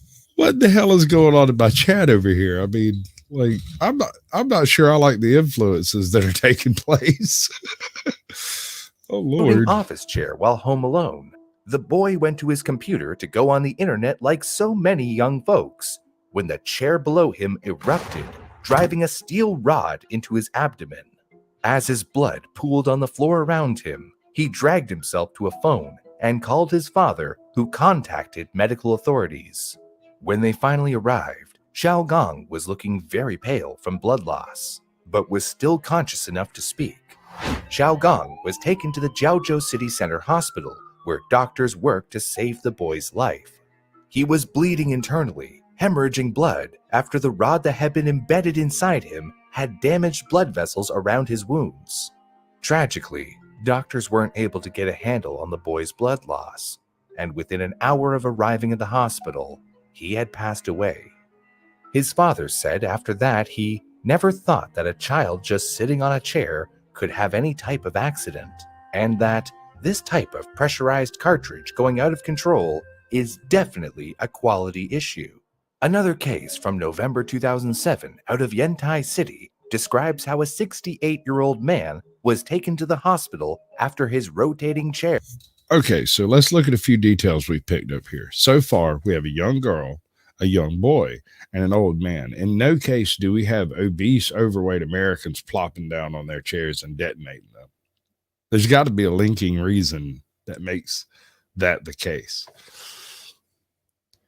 Yeah, I know. It's interesting. Air exploded. He was taken to the hospital in shock and similarly suffering from blood loss like Xiaogang. He had serious rectal injuries, including a rupture in his small intestine. Some of the damaged tissue had tears as wide as 5 centimeters. By the time his surgery was over, medical teams pulled more than 20 fragments of metal from his body, as well as chunks of wood and foam. Not only that, but the steel rod from the gas spring had been driven into him as well, and had to be removed. Horrifyingly, a doctor present said that the rod had been shot into the man from the blunt side, and the explosion had to be powerful enough to sever it from the mechanism entirely. Basically, the explosion had to be giant. The phenomenon of office chair explosions seems to be certainly real, but why do all these stories seem to come from China? Also, noticeably within China, the distribution of incidents seem to correlate by distribution of population, which is only interesting insofar as it's totally normal. This is likely a pure luck situation, not something localized, like lower standards in a particular factory or some regional standards having lower oversight. With this in mind, we can turn to news reports from Miss Leo's case that note price discrepancies between office chair. Hey, I'm not going to be able to use any of this for shorts later because it's going to have the chat on it. Costs depending on modes of production. Basically, how raw materials, metals, etc., are crafted into modules, springs, rods, etc., which are then constructed into components, gas springs, which are then assembled into office chairs. In the report on Miss Leo and her brother, we learn that when office chair components are assembled in Guangdong, then imported to Xiamen for packaging and assembly, the chairs are trademarked with company contract details which guarantee standard safety requirements and priced accordingly around 40 to 50 US dollars. However, when modules like springs and metal rods are imported to Xiamen instead of purchased from a supplier and then constructed, the same safety standards can be avoided and the price lowered to something in the ballpark of only $20 US. Basically, a chair company. So let me tell you a story. A while back when I bought my first desk chair, my first office game chair,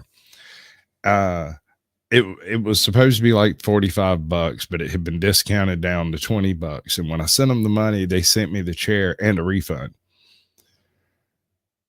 And since it was the only chair I had, I used it for like years, like 2 years or so, 3 years it rolled around in here. Now, first of all, it didn't do none of the stuff the chair that was advertised to do. It didn't recline. It didn't have any of the features except for a weird gas cylinder on it that barely bounced at all.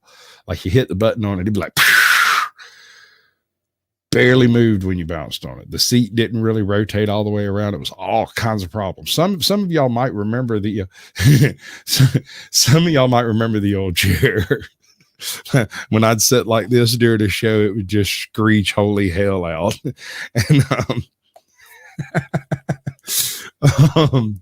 so we get rid of the chair, right? I get a new chair and I moved it into another room.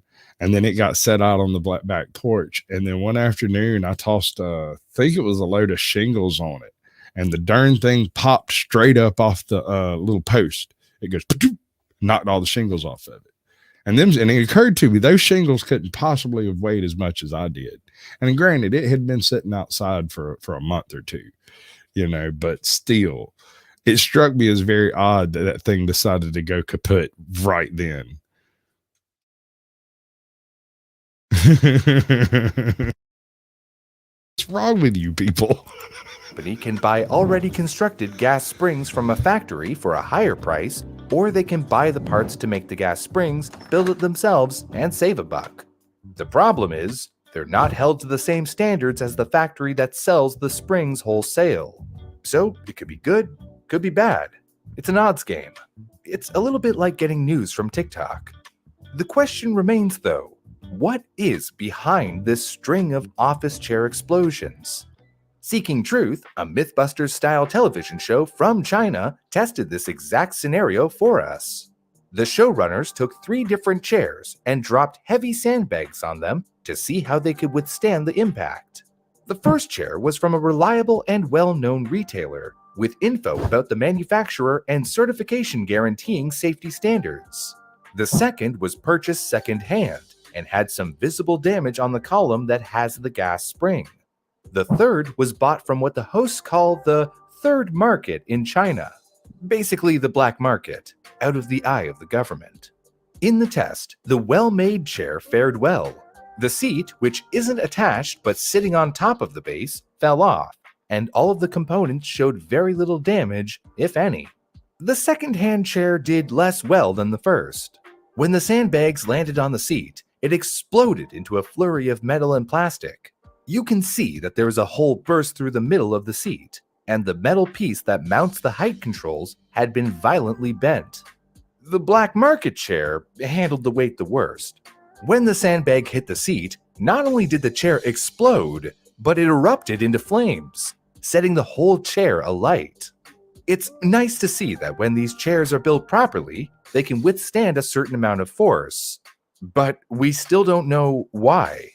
Seeking Truth spoke to Guo Liang, a researcher with the Chinese Academy of Science Mechanics Research Institute, who told the hosts that there are 2 main reasons why these chairs can explode.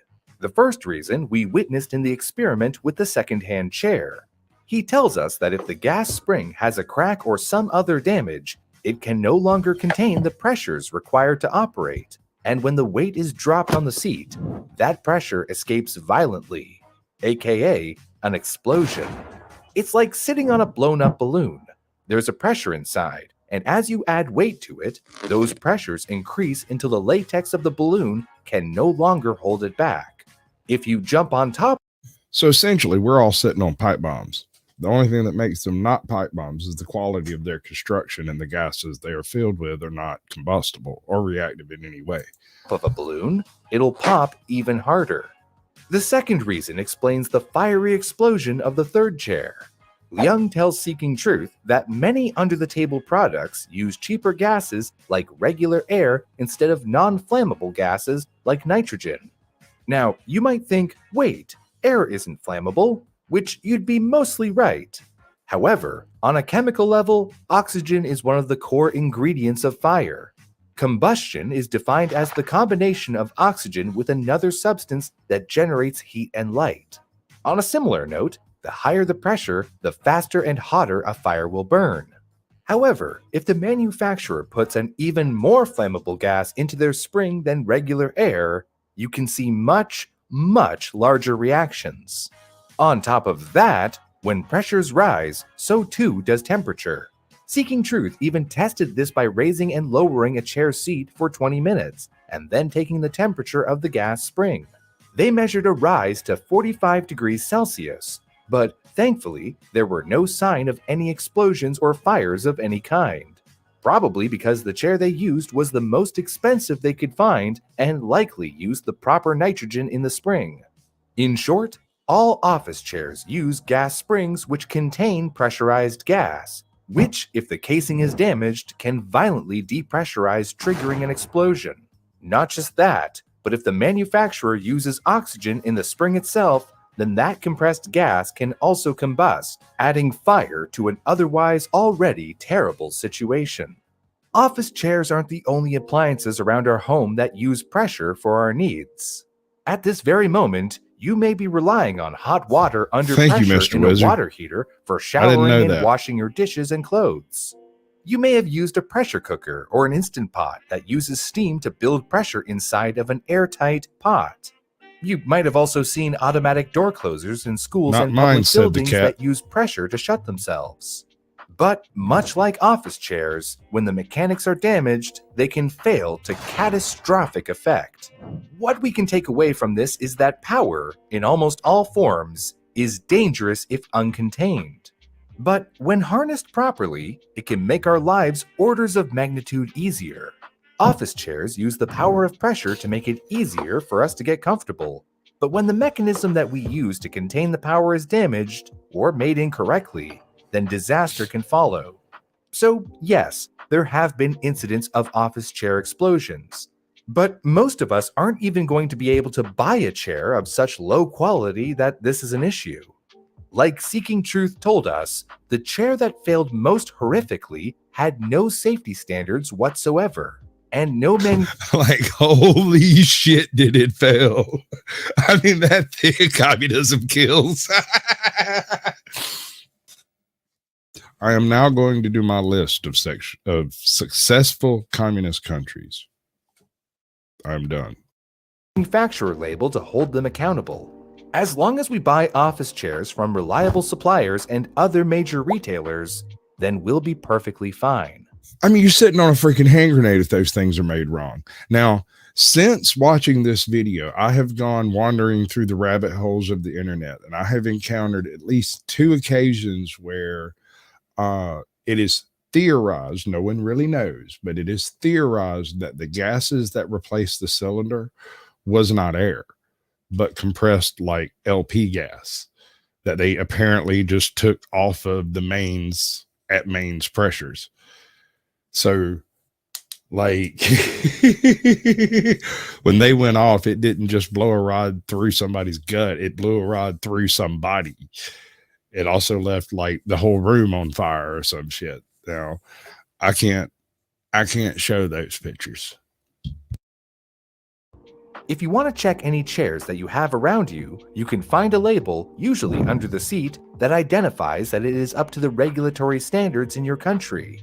If the label isn't there and you weren't the one to remove it, it could be a sign your chair isn't up to code. If you've been using a chair for more than 3 years, double check the mechanism to make sure there isn't wear and tear, and consider getting a new one if you have the money. It should also be said, also, if it screeches like a whole band of unleashed demons, you should probably replace it before you have to replace your O-ring. that office chairs have weight limits, and exceeding that limit can lead to disastrous ends.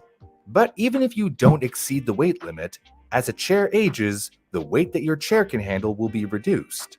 In the end, if you just check your office chair for damage and replace them when you can, then you can make sure you'll always chair well.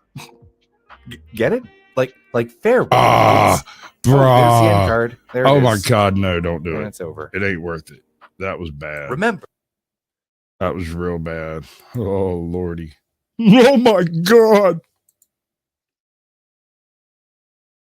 All right, so now what, fearless leader? What do we do next? I feel like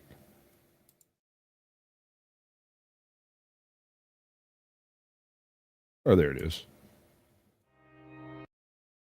This is so far this is one of the favorite ones, my favorite little poems that I've read, or whatever y'all want to call it, performed or whatever.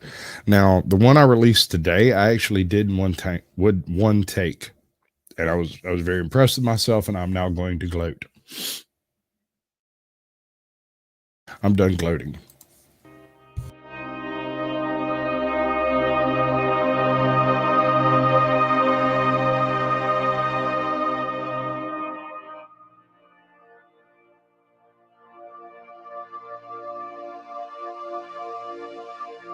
Desiderata, words for life. Go placidly amid the noise and haste, and remember what peace there may be in silence. As far as possible without surrender, be on good terms with all persons. Speak your truth quietly and clearly, and listen to others, even the dull and the ignorant. They too have their story. Avoid loud and aggressive persons. They are vexations to the spirit. If you compare yourself with others, you may become vain and bitter, for always there will be greater and lesser persons than yourself. Enjoy your achievements as well as your plans. Keep interested in your own career, however humble. It is a real possession in the changing fortunes of time. Exercise caution in your business affairs, for the world is full of trickery. But let this not blind you to what virtue there is. Many persons strive for high ideals, and everywhere life is full of heroism. Be yourself, especially do not feign affection, neither be cynical about love, for in the face of all aridity and disenchantment, it is as perennial as the grass. Take kindly to the counsel of years, gracefully surrendering the things of youth. Nurture strength of spirit to shield you in sudden misfortune, but do not distress yourself with dark imaginings. Many fears are born of fatigue and loneliness. Beyond a wholesome Welcome to the discipline, show, bud. Good to see be you. gentle with yourself. You are a child of the universe, no less than trees and stars. You have a right to be here, and whether or not it is clear to you, no doubt, the universe is unfolding as it should. Therefore, be at peace with God, whatever you conceive him to be, and whatever your labors and aspirations, in the noisy confusion of life, keep peace within your soul. With all its sham and drudgery and broken dreams, it is still a beautiful world. Be cheerful and strive to be happy. Max Ehrman, 1927. This is for Car Thief News. You're welcome, bud.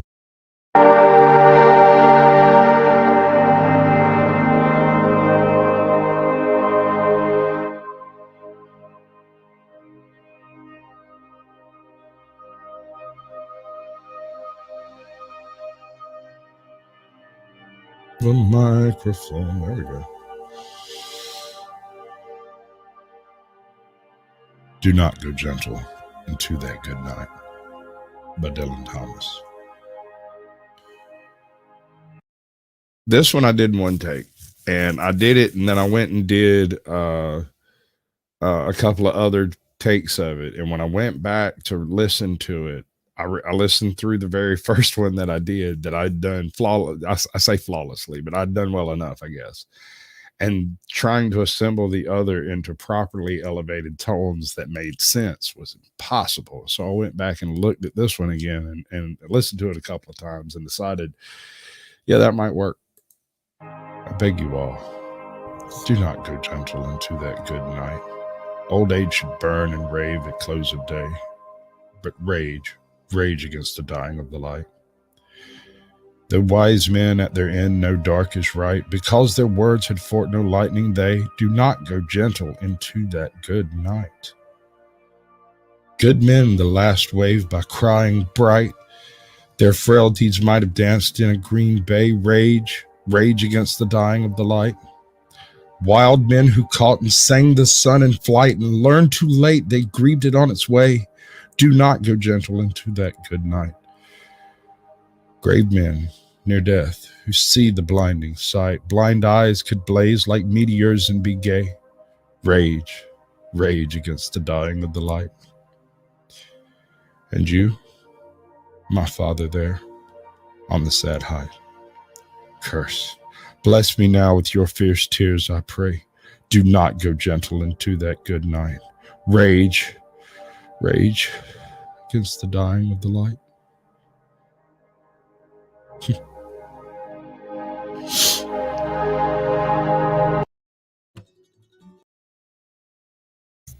And no, that one's not funny at all, but I don't think it's supposed to be funny.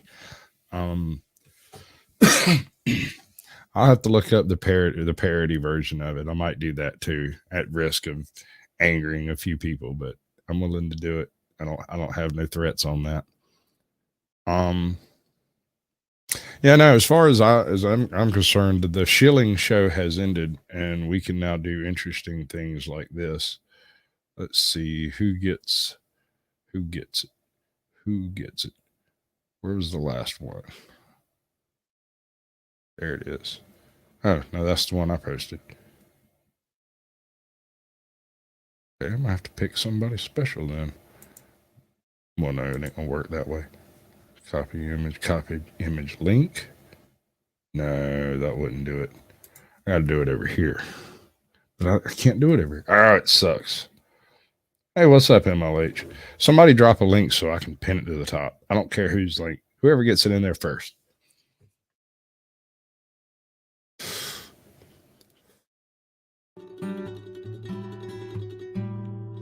The Shooting of Dan McGrew by Robert Service.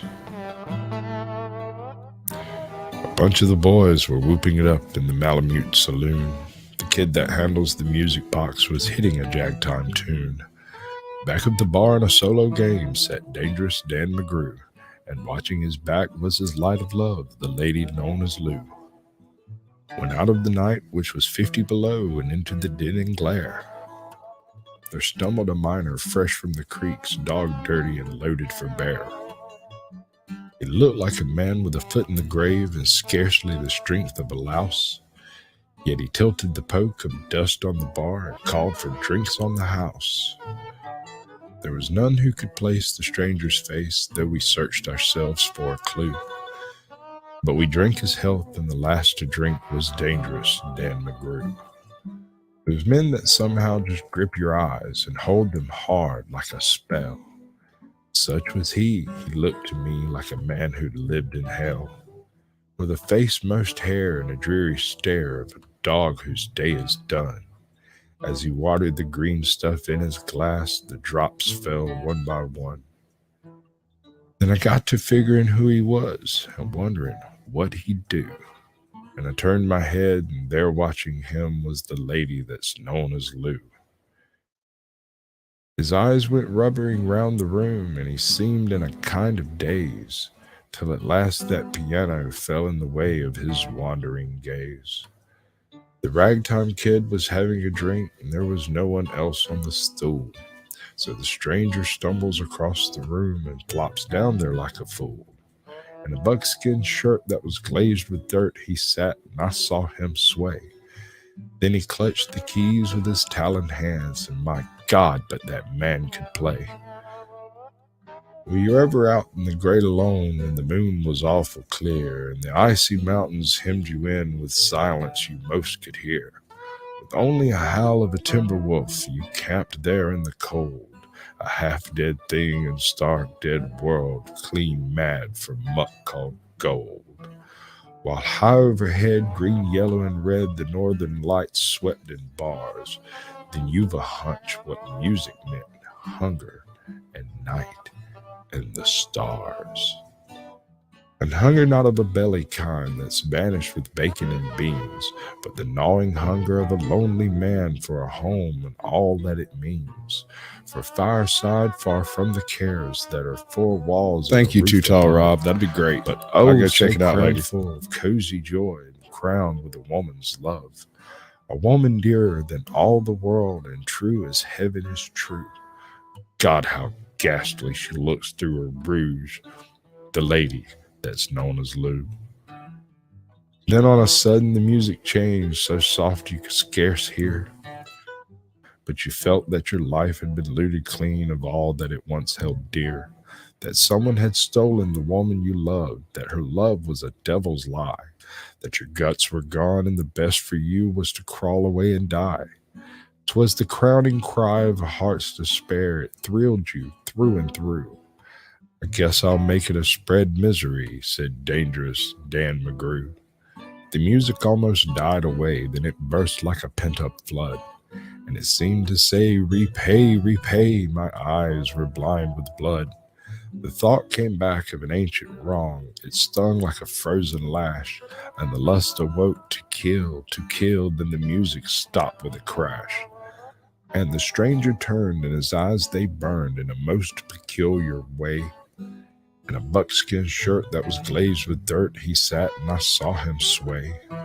Then his lips went in a kind of grin, and he spoke, his voice was calm. And boys, says he, you don't know me, none of you care a damn. But I want to state, my words are straight, I'll bet my poke they're true, that one of you is a hound of hell, and that one is Dan McGrew. Then I ducked my head, and the lights went out, and two guns blazed in the dark, and a woman screamed, and the lights went up, and two men lay stiff and stark. pitched on his head, pumped full of lead, was dangerous Dan McGrew, while the man from the creeks lay clutched to the breast of that lady that's known as Lou. These are the simple facts of the case. I guess I ought to know. They say that the stranger was crazed with hooch, and I'm not denying it's so. I'm not so wise as the lawyer guys, but strictly between us two, the woman that kissed him and pinched his poke was that lady that's known as Lou. Well, thank you all. Now have a good evening.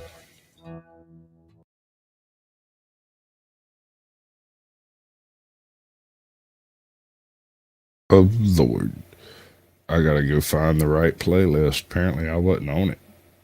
That is unfortunate. We will do the thing for the thing with the thingness because I got one more I want to play. I got just about enough time to do it.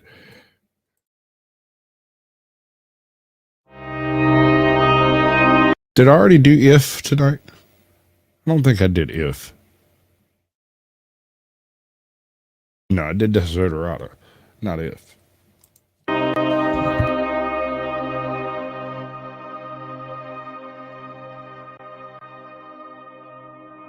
If by Rudyard Kipling.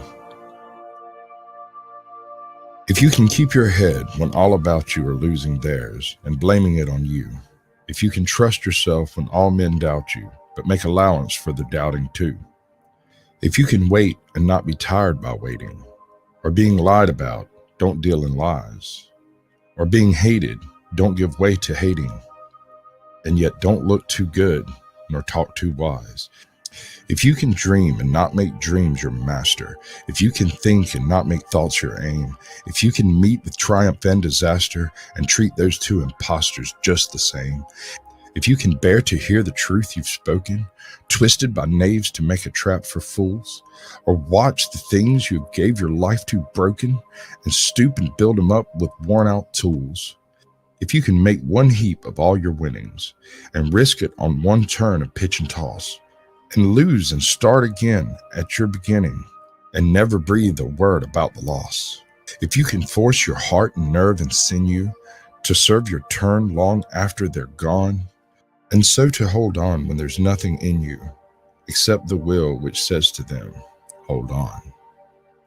If you can talk with crowds and keep your virtue, or walk with kings nor lose the common touch, if neither foes nor loving friends can hurt you, if all men count with you, but none too much, if you can fill the unforgiving minute with 60 seconds worth of distance run, yours is the earth and everything that's in it, and which is more, you'll be a man, my son.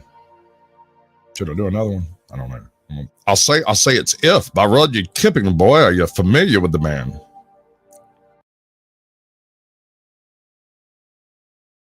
This trial, they might be able to get double jeopardy if they. Apparently, they're currently doing a fundraiser over here for Manuel Mata of some sort. Let me pick up that link right quick. So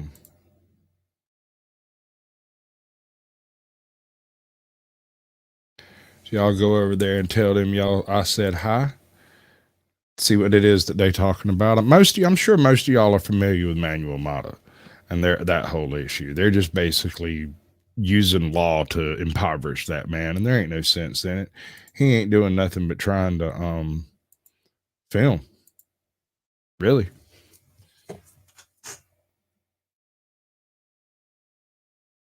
Yeah, that Manuel Mata situation, that shit's crazier than shit house rat, dude. It is batshit crazy. Let's see. They snatched him off the side of the road one afternoon.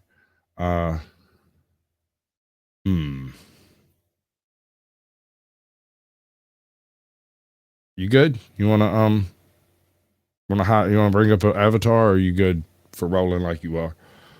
Give me a thumbs up. One of these. Yeah, that's good enough government work. What's up, bud? Yeah, we're plugged in. Howdy. There you are. Yeah. How you doing? I'm even plugged in. Yeah, well, I'm having a Merry Christmas. My neighbor, a Jibway, like, they're native. Not that I didn't do it, but it's just, nice. They brought me over Christmas dinner. This is Fantastic. Oh yeah, man. Shouldn't you be eating that? I have been. It was this huge pile, and now you're saving a bit so that, I don't want to give myself a tummy ache, you know what I'm saying? I ate a lot, and now I'm going to save it, and it's going to be still good for a bit later, too. So are you familiar with the Manuel Mata situation over there? No? Fill me in. All right. So a couple of months, about 6 months ago, he was filming a traffic stop. And after some type of an interaction with the people I think the people involved with the traffic stop, he leaves walking away and is later cornered by a couple of cops, basically just to get his ID. They knock him down, take his ID, arrest him. He gets out of jail 48 hours later or so. When he goes to court, the court subpoenas him so that he can't testify, or so that he can't report on what the court was doing. They subpoenaed him as a witness, not knowing who he was, and in fact swore in someone else in court, thinking that it was Manuel Mata, and then asked him who he was, and he was like, "Oh, I'm George." And he's like, "Well, okay, who's Manuel Mata?" Manuel Mata is not required to identify himself unless he has been subpoenaed to court, correct? So he's there in a reporting capacity, and the only reason they wanted him out of the courtroom was because he was reporting. He wasn't controlled news. They didn't want him to see what it was they were doing. If anybody in chat has access to, or I guess MLH would probably be the best bet, knows how to find those specific videos, I would love to throw them up here, because it's absurd. It's absolutely stark raving crazy, because they're basically just abusing this man's rights on every front, simply to impoverish him below the level of being able to fight it. Yes. Oh, absolutely. Same with myself. Going through what I have, but now I'm representing myself. I had court. Today is Thursday. It was this Monday. I dealt with the Crown myself and the Justice myself, and it was my first. Yeah, like, not to take my other thing, but I mean, like, it was my second appearance, but I made it the first because when they brought me there, they did not have any of my matter there at all. You know what I mean? And you can't just bring somebody to court. So the first time, and so when we get back this time, I told them, look, I'm not interested in bringing charges against the Crown for bringing me to court, so it's fine with me to call this a first appearance. And it's fine. Yeah, I'm saying that's good, because then they're like, oh, okay, so he understands what's going on. It's like, yeah, I don't need to put an X next to you. You know what I mean? And it's like, oh, and the thing is, it shows that I know what's going on, too. Anyway, and that's how it is in Canada. But, and then I'm like, okay, my disclosure and stuff, I asked for it, and they were like, good. You know what I mean? Because I want to deal with it as quick as possible.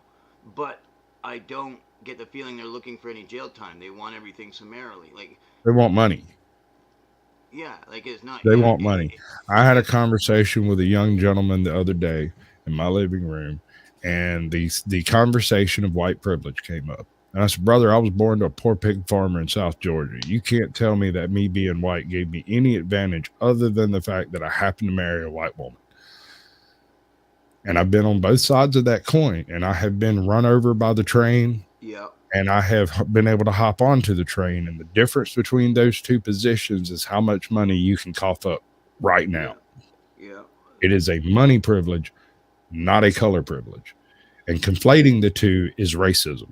Yeah. So it's not anti-racism. There's no such thing. Being anti-racist is being racist to a particular group. It's the same thing. Exactly.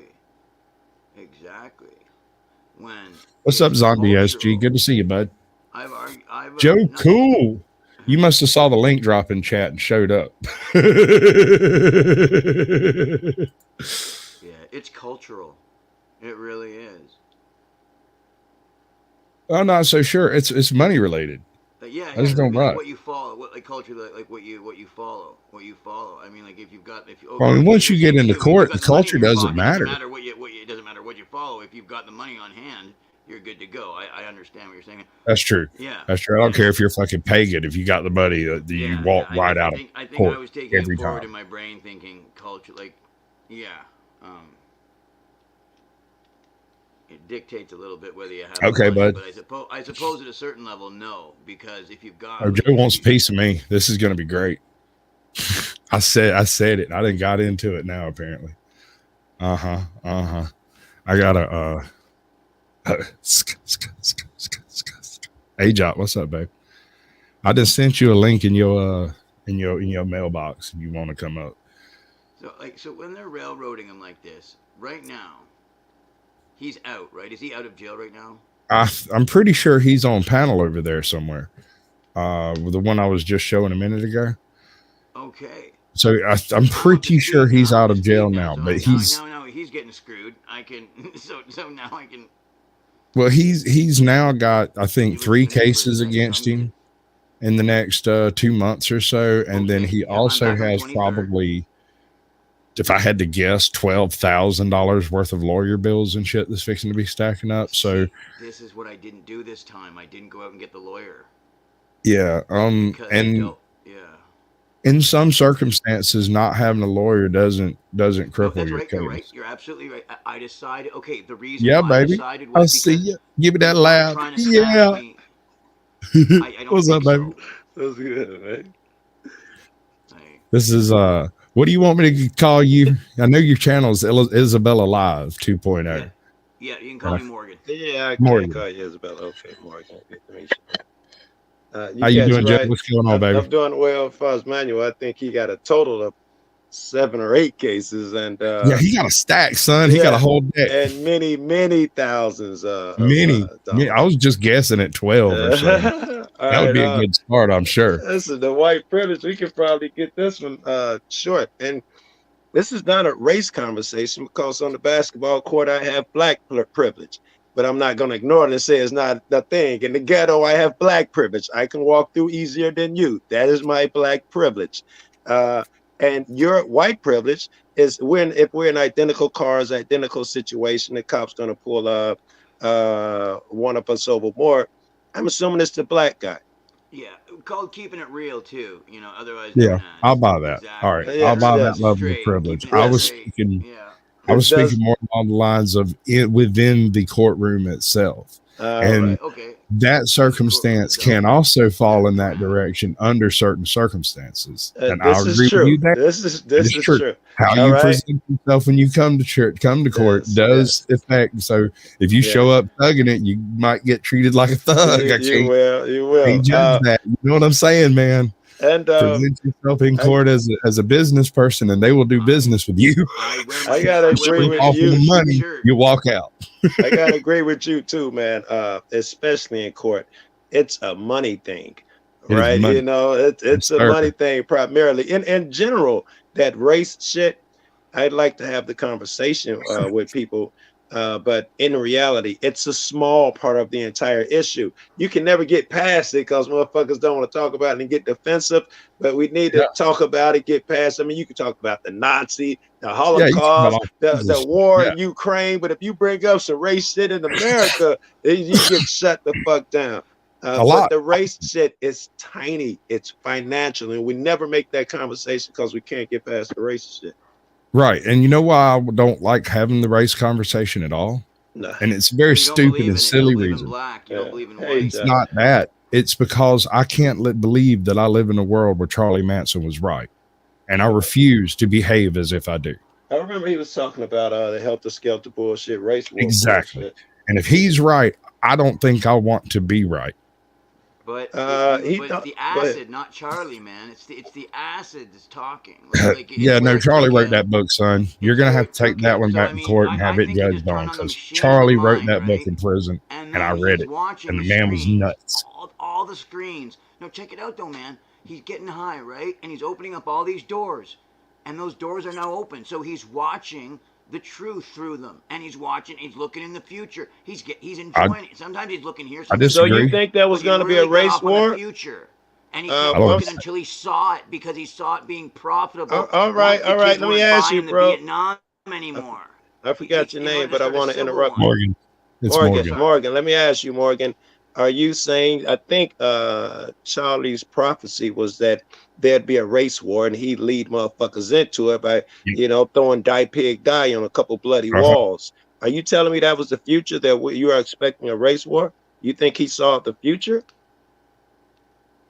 I think that he was looking through the acid that he was taking. I'm sorry. I'm not sure that was my question. At where he was instructed to take it by the C. I don't want to sound so crazy, but Can you answer my controlling him? But those that were leading giving the guys all the acid, make sure they were handing it out to their friends, telling Charlie, go ahead, we'll let you off when you get arrested every once in a while, because we know we're dousing this. The guy would come to visit him in jail. Hey, Morgan. Hey, Morgan, could you do me a favor, Morgan, and answer my question before you tell me all these things about Charlie and CISA drugs and shit? You made a statement that you think that he took those substances and saw the future. My question was, you think he saw a future where a race riot is gonna occur? Not who gave him drugs, not who persuaded him. Do you believe that he saw the future?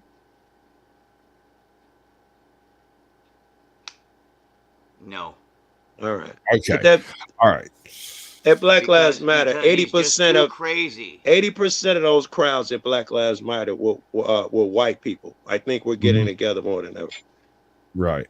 I have the strangest feeling that in the event of a Houston war to take place on the ground in this country, that me and you may align a bit more than me and other people that I live locally. Yeah, I would never align with anyone just because of race. I mean, if you were over here, my friends who I love decide they're going to do something to you because of your race. Now, if you did something stupid, I might have to consider it. But just because of your race, that's stupidity. That's not a race. Right. I turn on him and I ride with you, boy. Clipboard. Yeah. Absolutely. Yeah, but no, Black Lives Matter. You were talking earlier. You were saying, making a very wise point. You were saying money, and that's where my mind goes when I hear Black Lives Matter. Now that I've looked into it, not a lot, but a little bit. Seems as though follow the money, and it leads back to older white guys. Undoubtedly, the money is tainted and is garbage, and those people are garbage.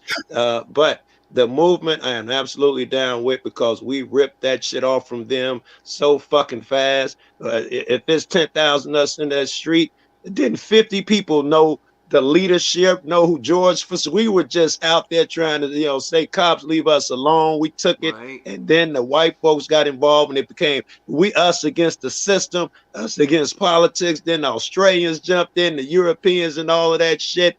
I think a motherfucker who's like Black Lives Matter sucks because of the money. He has short vision. That's the same as I hear. It'd be 5,000 street people in the street, and somebody busts a window, and then I go jump on panel and talk about the force involved, and we were a force. Oh yeah, Joe, but I don't appreciate y'all violence. Fuck over all the shit. 5,000 people came together and marched in it. Fuck that. You want to talk about that window. Fuck that. You want to talk about George Soros and those crooked fucks who started it. Fuck that. The convoy in Canada was because they saw, in Australia, in China right now, because they saw the Americans do it first, man. Yep. I have no issue with protests.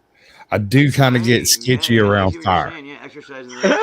Absolutely. Break whatever the fuck you want, flip cars. I don't give a shit. When shit starts burning, it's kind of not a protest anymore. Yeah, it gets scary, Joe. Yeah, my car was gonna get burned.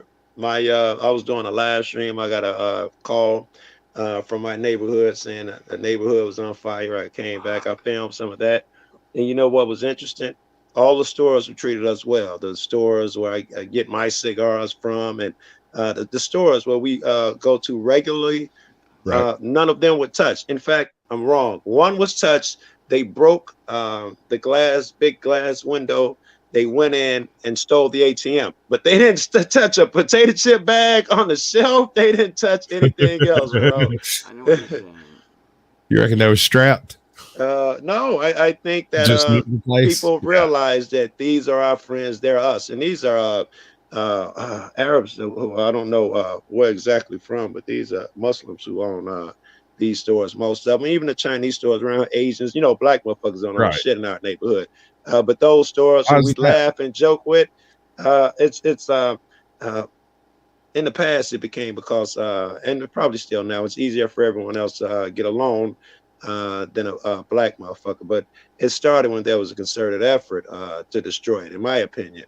when I was a kid, there were businesses up and down the express where you could see the Magic Right. Kiss sign I- blowing smoke and all But that shit. what was the magic bullet that killed property ownership in black Yeah, inner city man. neighborhoods? Oh, I don't know that we had it anytime we had ownership. I suspect it was that CIA op from the mid 80s to criminalize absolutely every individual inside of city limits anywhere by addicting everyone to crack. Yeah, that would have done it. The That whole motherless. thing right there just pretty much stripped black Listen. America of half their rights right out the freaking gate. dude. Don't underestimate when all the companies left, and then all the Oh, women that were too. allowed But to that was get all around the welfare. same time too, though, wasn't it? It was all around the same time. But I just wanted to say that when all the mothers kicked the black dads out, because they would give them more if the men were kicked out the house, that had a devastating effect. Something like 80% of criminals that come from single family house homes. Right. The stats, suicides, robberies, all Right. from single mother Mental households. illness, autism. You can carry it into genetic issues and Yeah. stuff. Single family, a single mother or single father households. Yeah. Usually single mothers. Usually single mom. The stats out something about all from single mom Hey April, households. welcome to the show. Good to see you. Hey April, how you doing, man? All right, I'm sorry. I probably sidetracked the fuck out of y'all. No, dude. conversation. Actually, my show's done. No, dude. I literally dropped the link in, and you rose up. I didn't know. In 10 seconds, I shit you not. I heard the call of the siren.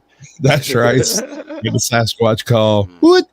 Hitting a couple of branches against the tree, knocks a couple knocks. Rocks together or something. I don't know. Yeah. All right, let's go there. Did you get that? Did you get the video I sent? I can't remember how I sent it. I linked it to your name or something. I put it on my community page. Anyway, it's a list of recent giant bird sightings from 1970 to 92 or so. Hold on. I'm gonna put. It might be. I may have put it on my community tab. All right. I'll tell you what. I'll go dig it up and email it to you. All right. I think I still got your email. All right, you gotta let me know because my shit get buried if I don't answer. In Oh yeah, I won't find it. I get that shit, dude. Yeah. I can't even touch my Discord. No. I Dude, listen, it got dropped into NC Tyrant Hunter's chat one night. Yeah. And I haven't been able to get a control on that shit since. All right. Just I just muted my notifications on that shit, bro. It's way too much. Well, I mean, there's a few people that I only communicate through Discord, so I can't completely shut it off. Yeah, I tell I muted a bunch of shit. Same thing as Facebook. Use it to talk to those few friends that you talk to on it, or that one group you got. Yeah, Can I be tell them to perfectly text clear me. about one thing? And then Fuck I'll go Facebook. on. Yeah, I don't fuck with Facebook. I don't fuck with Facebook. I have a Facebook left over from 5-6 years ago. Yeah, and mine's very about 10 rarely years ago. Yeah, I'll share something to it.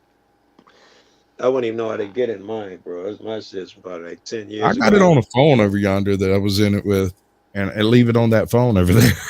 I go turn it on when I want to access it if I got something I want to do with it. All right. That's it. It's the way you do it. Got anything else you want to cover, bud? Because, like I said, the show ended like 20 minutes ago. I want to ask you about Sasquatch. We got snow. We getting the snow and the blizzard and all that. I was listening to the car come down the street. You can hear the crunch of the wheels on the snow. It was pretty cool. That's the first time I heard that this year. Cool. Yeah. But the knocks, you had me interested, man. Do you ever go squatching, man, looking for something, and you ever tried the knock thing? I got my own ideas. If I go, told you hobo in a fur coat story. No, but I could pretty much go ahead. There is a reason I called myself Caucasian Sasquatch. Yeah. And it's because I once saw a naked guy in the swamp in a place where nobody should be. Yeah. And he was naked and drinking out of a creek. Yeah. And it was unhealthy. And I was like, you probably shouldn't drink out of that creek. And he looked at me and I realized that he might not have been all people. All right. But I will tell you this much. He was built like a European footballer. And with a bikini wax, he could have voted Democrat. Right. Now, did I see Sasquatch, skunk ape, or anything like that? I have no idea. He looked like a person to me. Interesting, man. You know, me and you believe in it could be alternate humankind and stuff out here. Well, it did occur at a very unusual time. In 1997, we had an enormous drought, and the area I was in would have normally been under about 7 or 8 foot of water. Yeah. And because it was such a drought, there was nothing but like a shoestring of water coming down the creek. All right, Sasquatch, this is what I want to ask you then. If you were, let's say, have to go on an expedition, just nothing big, you know, but maybe you and a couple friends, or maybe just you, what would be your tactic for finding it? Meaning, do you go out there and throw baits? You know, I'm sure you thought of this. What do you do? That's an excellent question. I hadn't thought about it that way, but that is an excellent question. Let me counter it with another question, because they are aligned.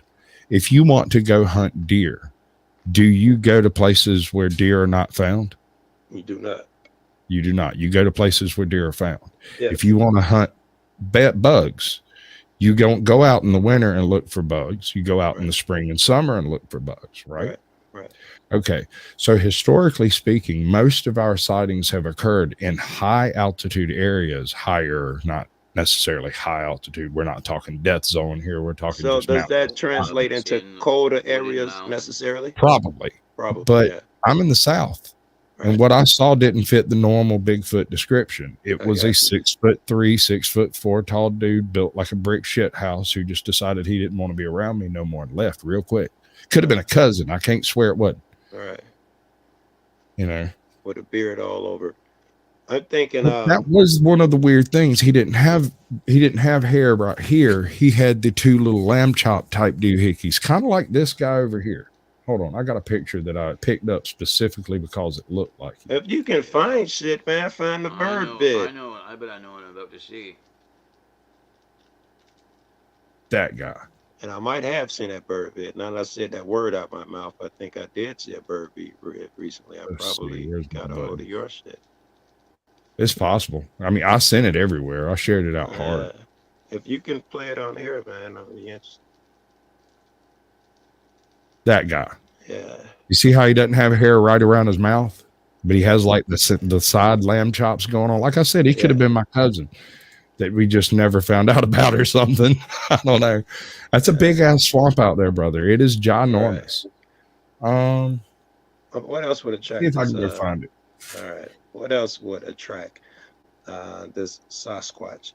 It would seem like if you're out there and you're in the right spot, he's gonna come to you. Right. Most people who do the go looking thing and yelling in the forest at night, they have no success. But the guy who goes into camping, he's gonna hear something, get shit thrown at him every fucking night. Well, here's the difference. You got the guy out there trying to take peanut butter to Sasquatch and yelling and knocking trees together. And there's a possibility that this communication is a threat.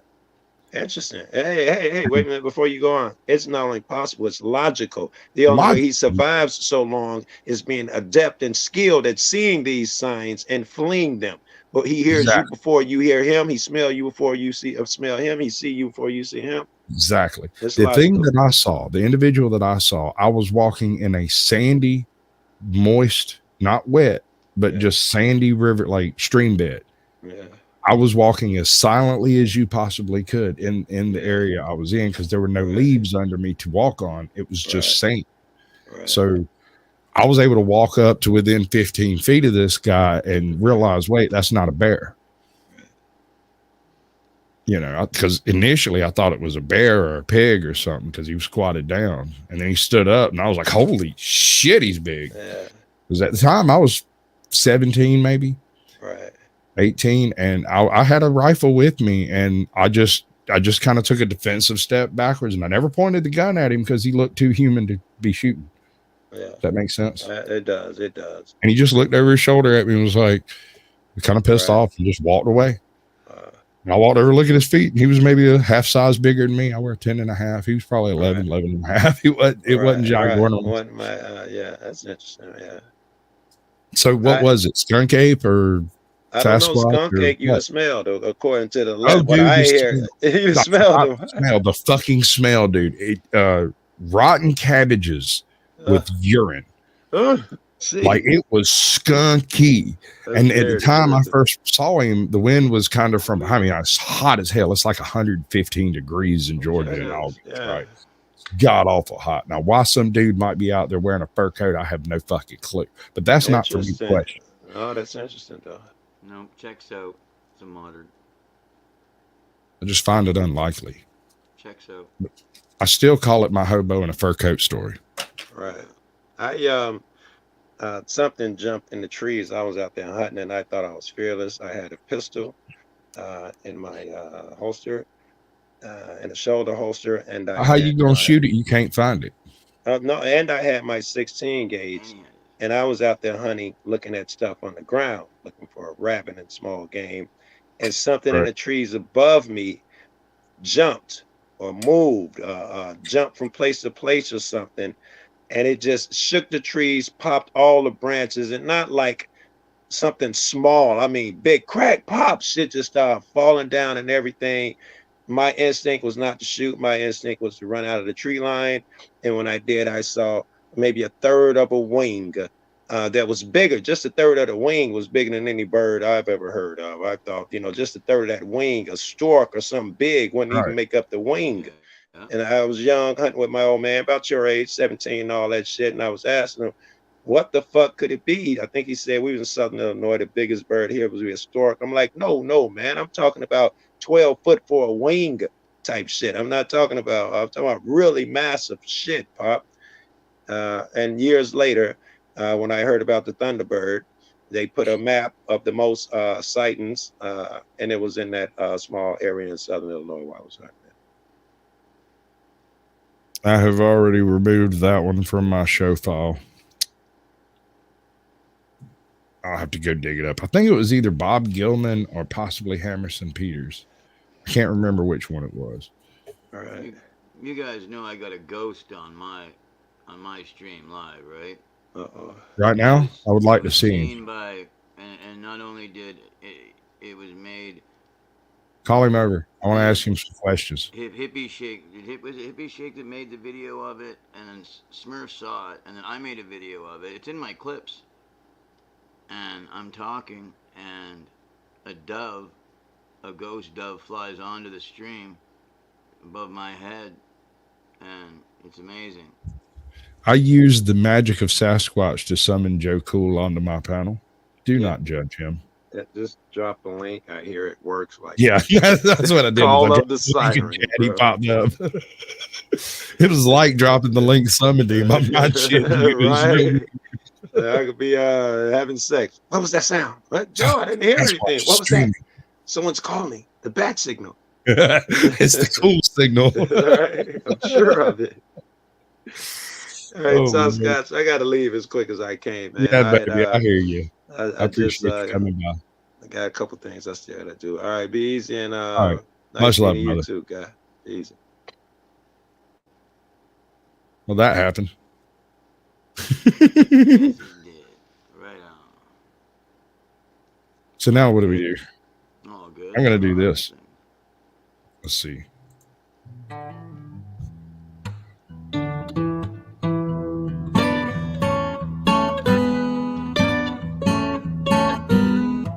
I'd like to explain to y'all before, I ain't no drinking man. I tried it once and it got me highly irregular and I swore I'd never do it again. But I promised my brother-in-law that I'd go up and watch his still while he went to town to vote. It was right up on the mountain where the map said it'd be, my friend. Let me tell you one thing, though. This wasn't no ordinary still.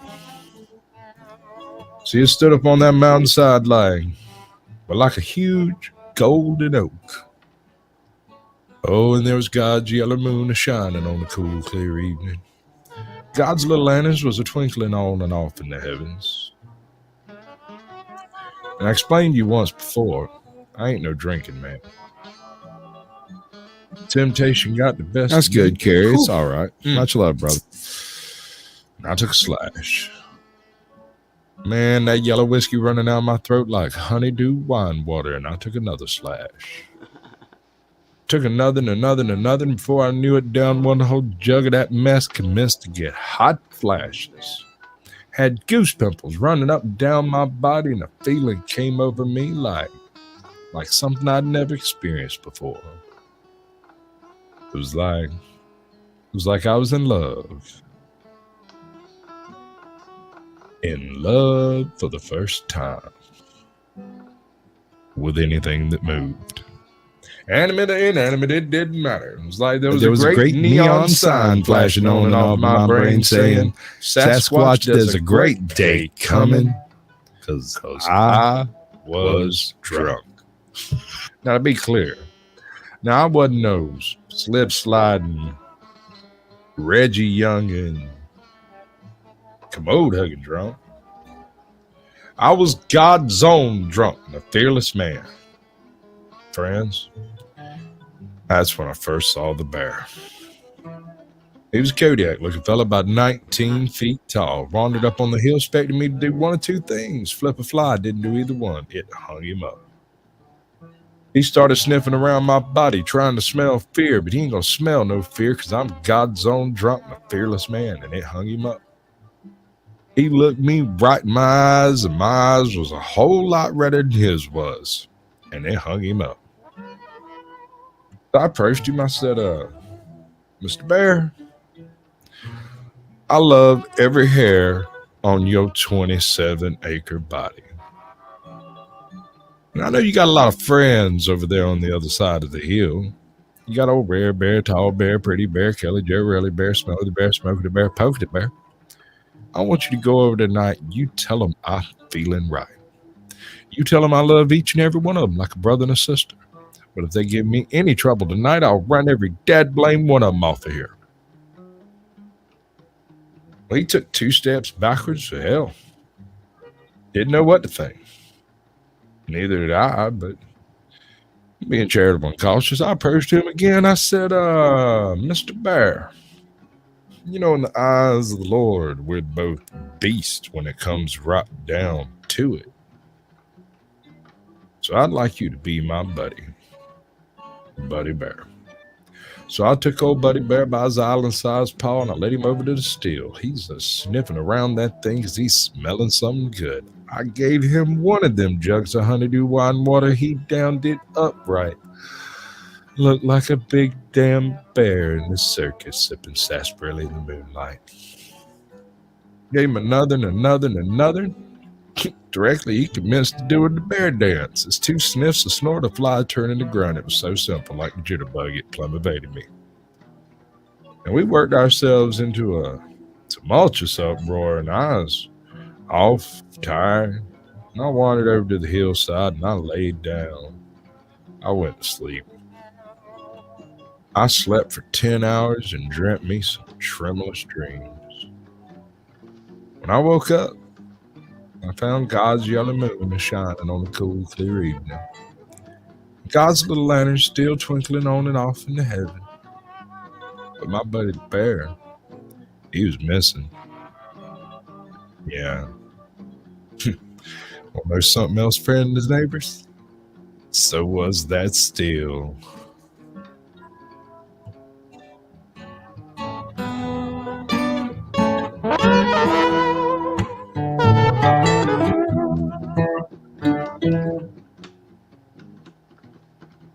Ain't that the way that works? Now, who was it said this was their favorite? One of them over here. Oh, unindoctrinated. All right. So the reason it's your favorite, and I'm convinced in this, is the reason why I published that version and didn't edit nothing in it or touch anything with it. All I did was lay a little bit of a background track to it. That was it. So when I was doing that, I was actually trying to record a different poem that I uploaded later. And that was done in the middle of like trying to get my words to work with this other poem. I had it just recording, and then I went and found some bear stuff to do with God's Own Drunk, was going to do it later. I linked everything, saved everything, and forgot I was recording. And I just did that for no explicable reason. There was nobody here. I wasn't performing for anyone. It wasn't live. I just did it to kind of loosen up my tongue to get to where I could actually do the reading I was trying to do. And then I turned and did the reading I was trying to do and uploaded that and didn't think nothing about that copy of God's Own Drunk that happened. And later I looked at it and said, man, that's a real good one. Because that's one of those things you're not supposed to go read that poem and then read it out loud. You're supposed to learn that from another person and then do it your own way. Lord William Buckley did it. Tom Waits done it. Jimmy Buffett did it. Bunch of different people have done it, and it's always done in that sort of a offhand kind of style. That's the way it's supposed to be done.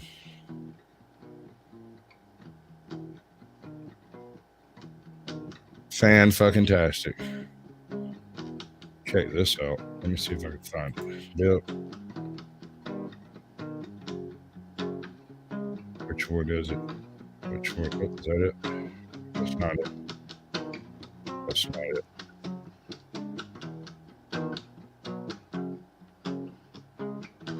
I don't follow him, so I don't know. Right? No, it'd be use my video. Just do a little thing on that, because here's what I want to show you guys. So you're hearing Manuel tell you the way this guy's behaving with him, right? Like he's argumentative, he's trying to instigate, he's being physically violent. Actually, it's already pasted. You know, he's like, this dude is the kind of person that just wants to go, right? Like he wants to go, and he's in this elevator with and then when I told him, that's the channel. Yeah, look, when I was telling him, like, you know what you're doing is wrong. You're threatening me and all this shit. And he goes, well, I didn't hear nothing. I said, yeah, but your coworkers did. He goes, well, I didn't hear nothing. I didn't hear nothing because you're saying it. That's why you wouldn't hear it, dumbass. But, so here we go. When Togius is pulled up, what I wanted to point out is here's how they hide from what they do.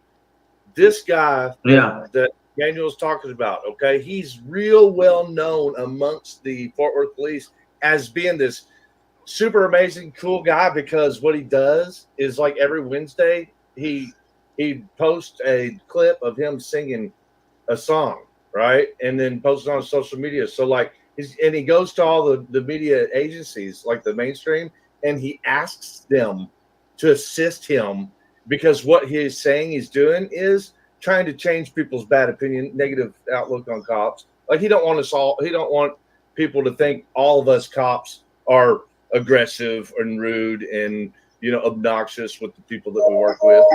So that's what the officer that Manuel's talking about. You just heard the story in the elevator. I mean, this guy's shoving him, he's shoving his finger in his mouth, choking him. He's, you know, trying to instigate a fight. He's talking crap. You know, he didn't know the cameras were on, and as soon as he knew the camera was there, boom, he changes, right? Here comes a clip of that cop, the way he portrays himself. I almost got it. Hang on.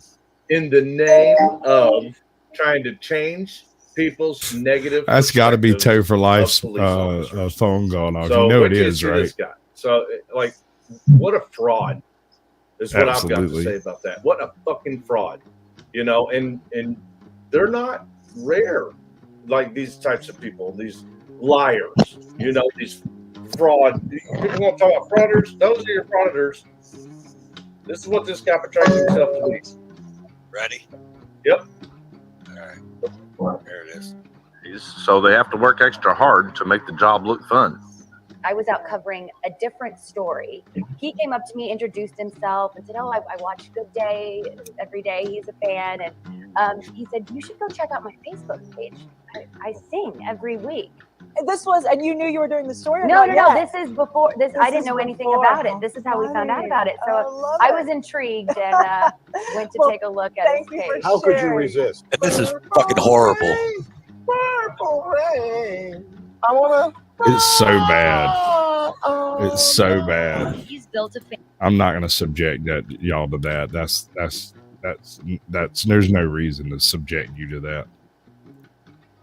I do watch. It's entertaining and amusing and uplifting. I love you. Oh God, please make it stop. Oh. Yeah, there's a guitar back there, and I'm a little bit reticent to play much guitar because that's almost guaranteed some type of a copyright claim. And I've been trying kind of to dodge under the radar on those and failing miserably. I got copyrighted by LibriVox. What kind of a moron does it take to get copyrighted by a public domain book site? Twice. I thought it was the song I'd played. I played a song right before they kicked me off the internet. I was like, damn, it's serious. And revoked his bond. Okay, that's all they did, and they did not have the authority to do that. I cannot find anything in law. I can't find anything under those conditions. Now, I'm not a lawyer, but I have been trying to find some type of thing that makes sense that they were abusing.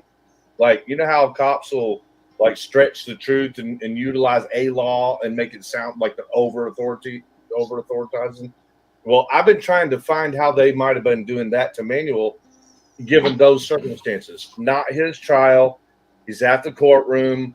You know, these exact circumstances. Like, how could a judge call him up as a witness without a subpoena when it's not his trial? Now, there are different conditions that it might have worked. Yeah, no, it was like, bad. had they done a subpoena, or had it actually been Manuel's trial for some reason, then they could have done it. But none of them make sense. Like, none of those combinations are there. So what I've learned is that here's the situation. They are so full of shit with this that they couldn't even come up with fake charges. Are you seriously? Like, how are you going to arrest someone on national world news right now on TV and not even be able to conjure up bullshit charges? My question. Where does that happen? So here's my question, Manuel. So has all these news stations that covered that and said about that, have they contacted you to ask you what happened? Or have you contacted? Maybe you should contact them and be like, hey, do you know maybe you should contact them and tell them, hey, do you know they released me without no charges and they reinstated my bonds because they fucked up? How about put that on your news? It's not just that they fucked up. I think they have more than that. Yes, they fucked up. Yes, they wanted to hurry up and release him. But they didn't really hurry. They did it the whole weekend. They could have made it.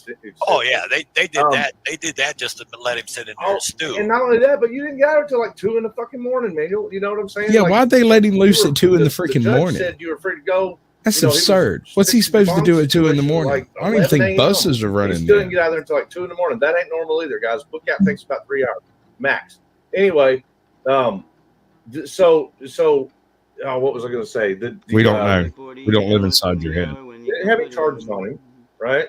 They held him. I think the reason that the more of a reason why they allowed him to get out right away, you know, after the weekend, is because the trial was done. It was done.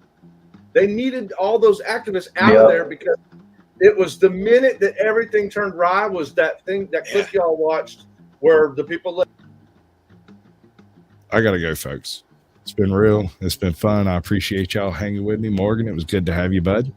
Fab Daddy, unindoctrinated. Judd, you have been an absolute freaking gift from the gods themselves, possibly among their number yourself.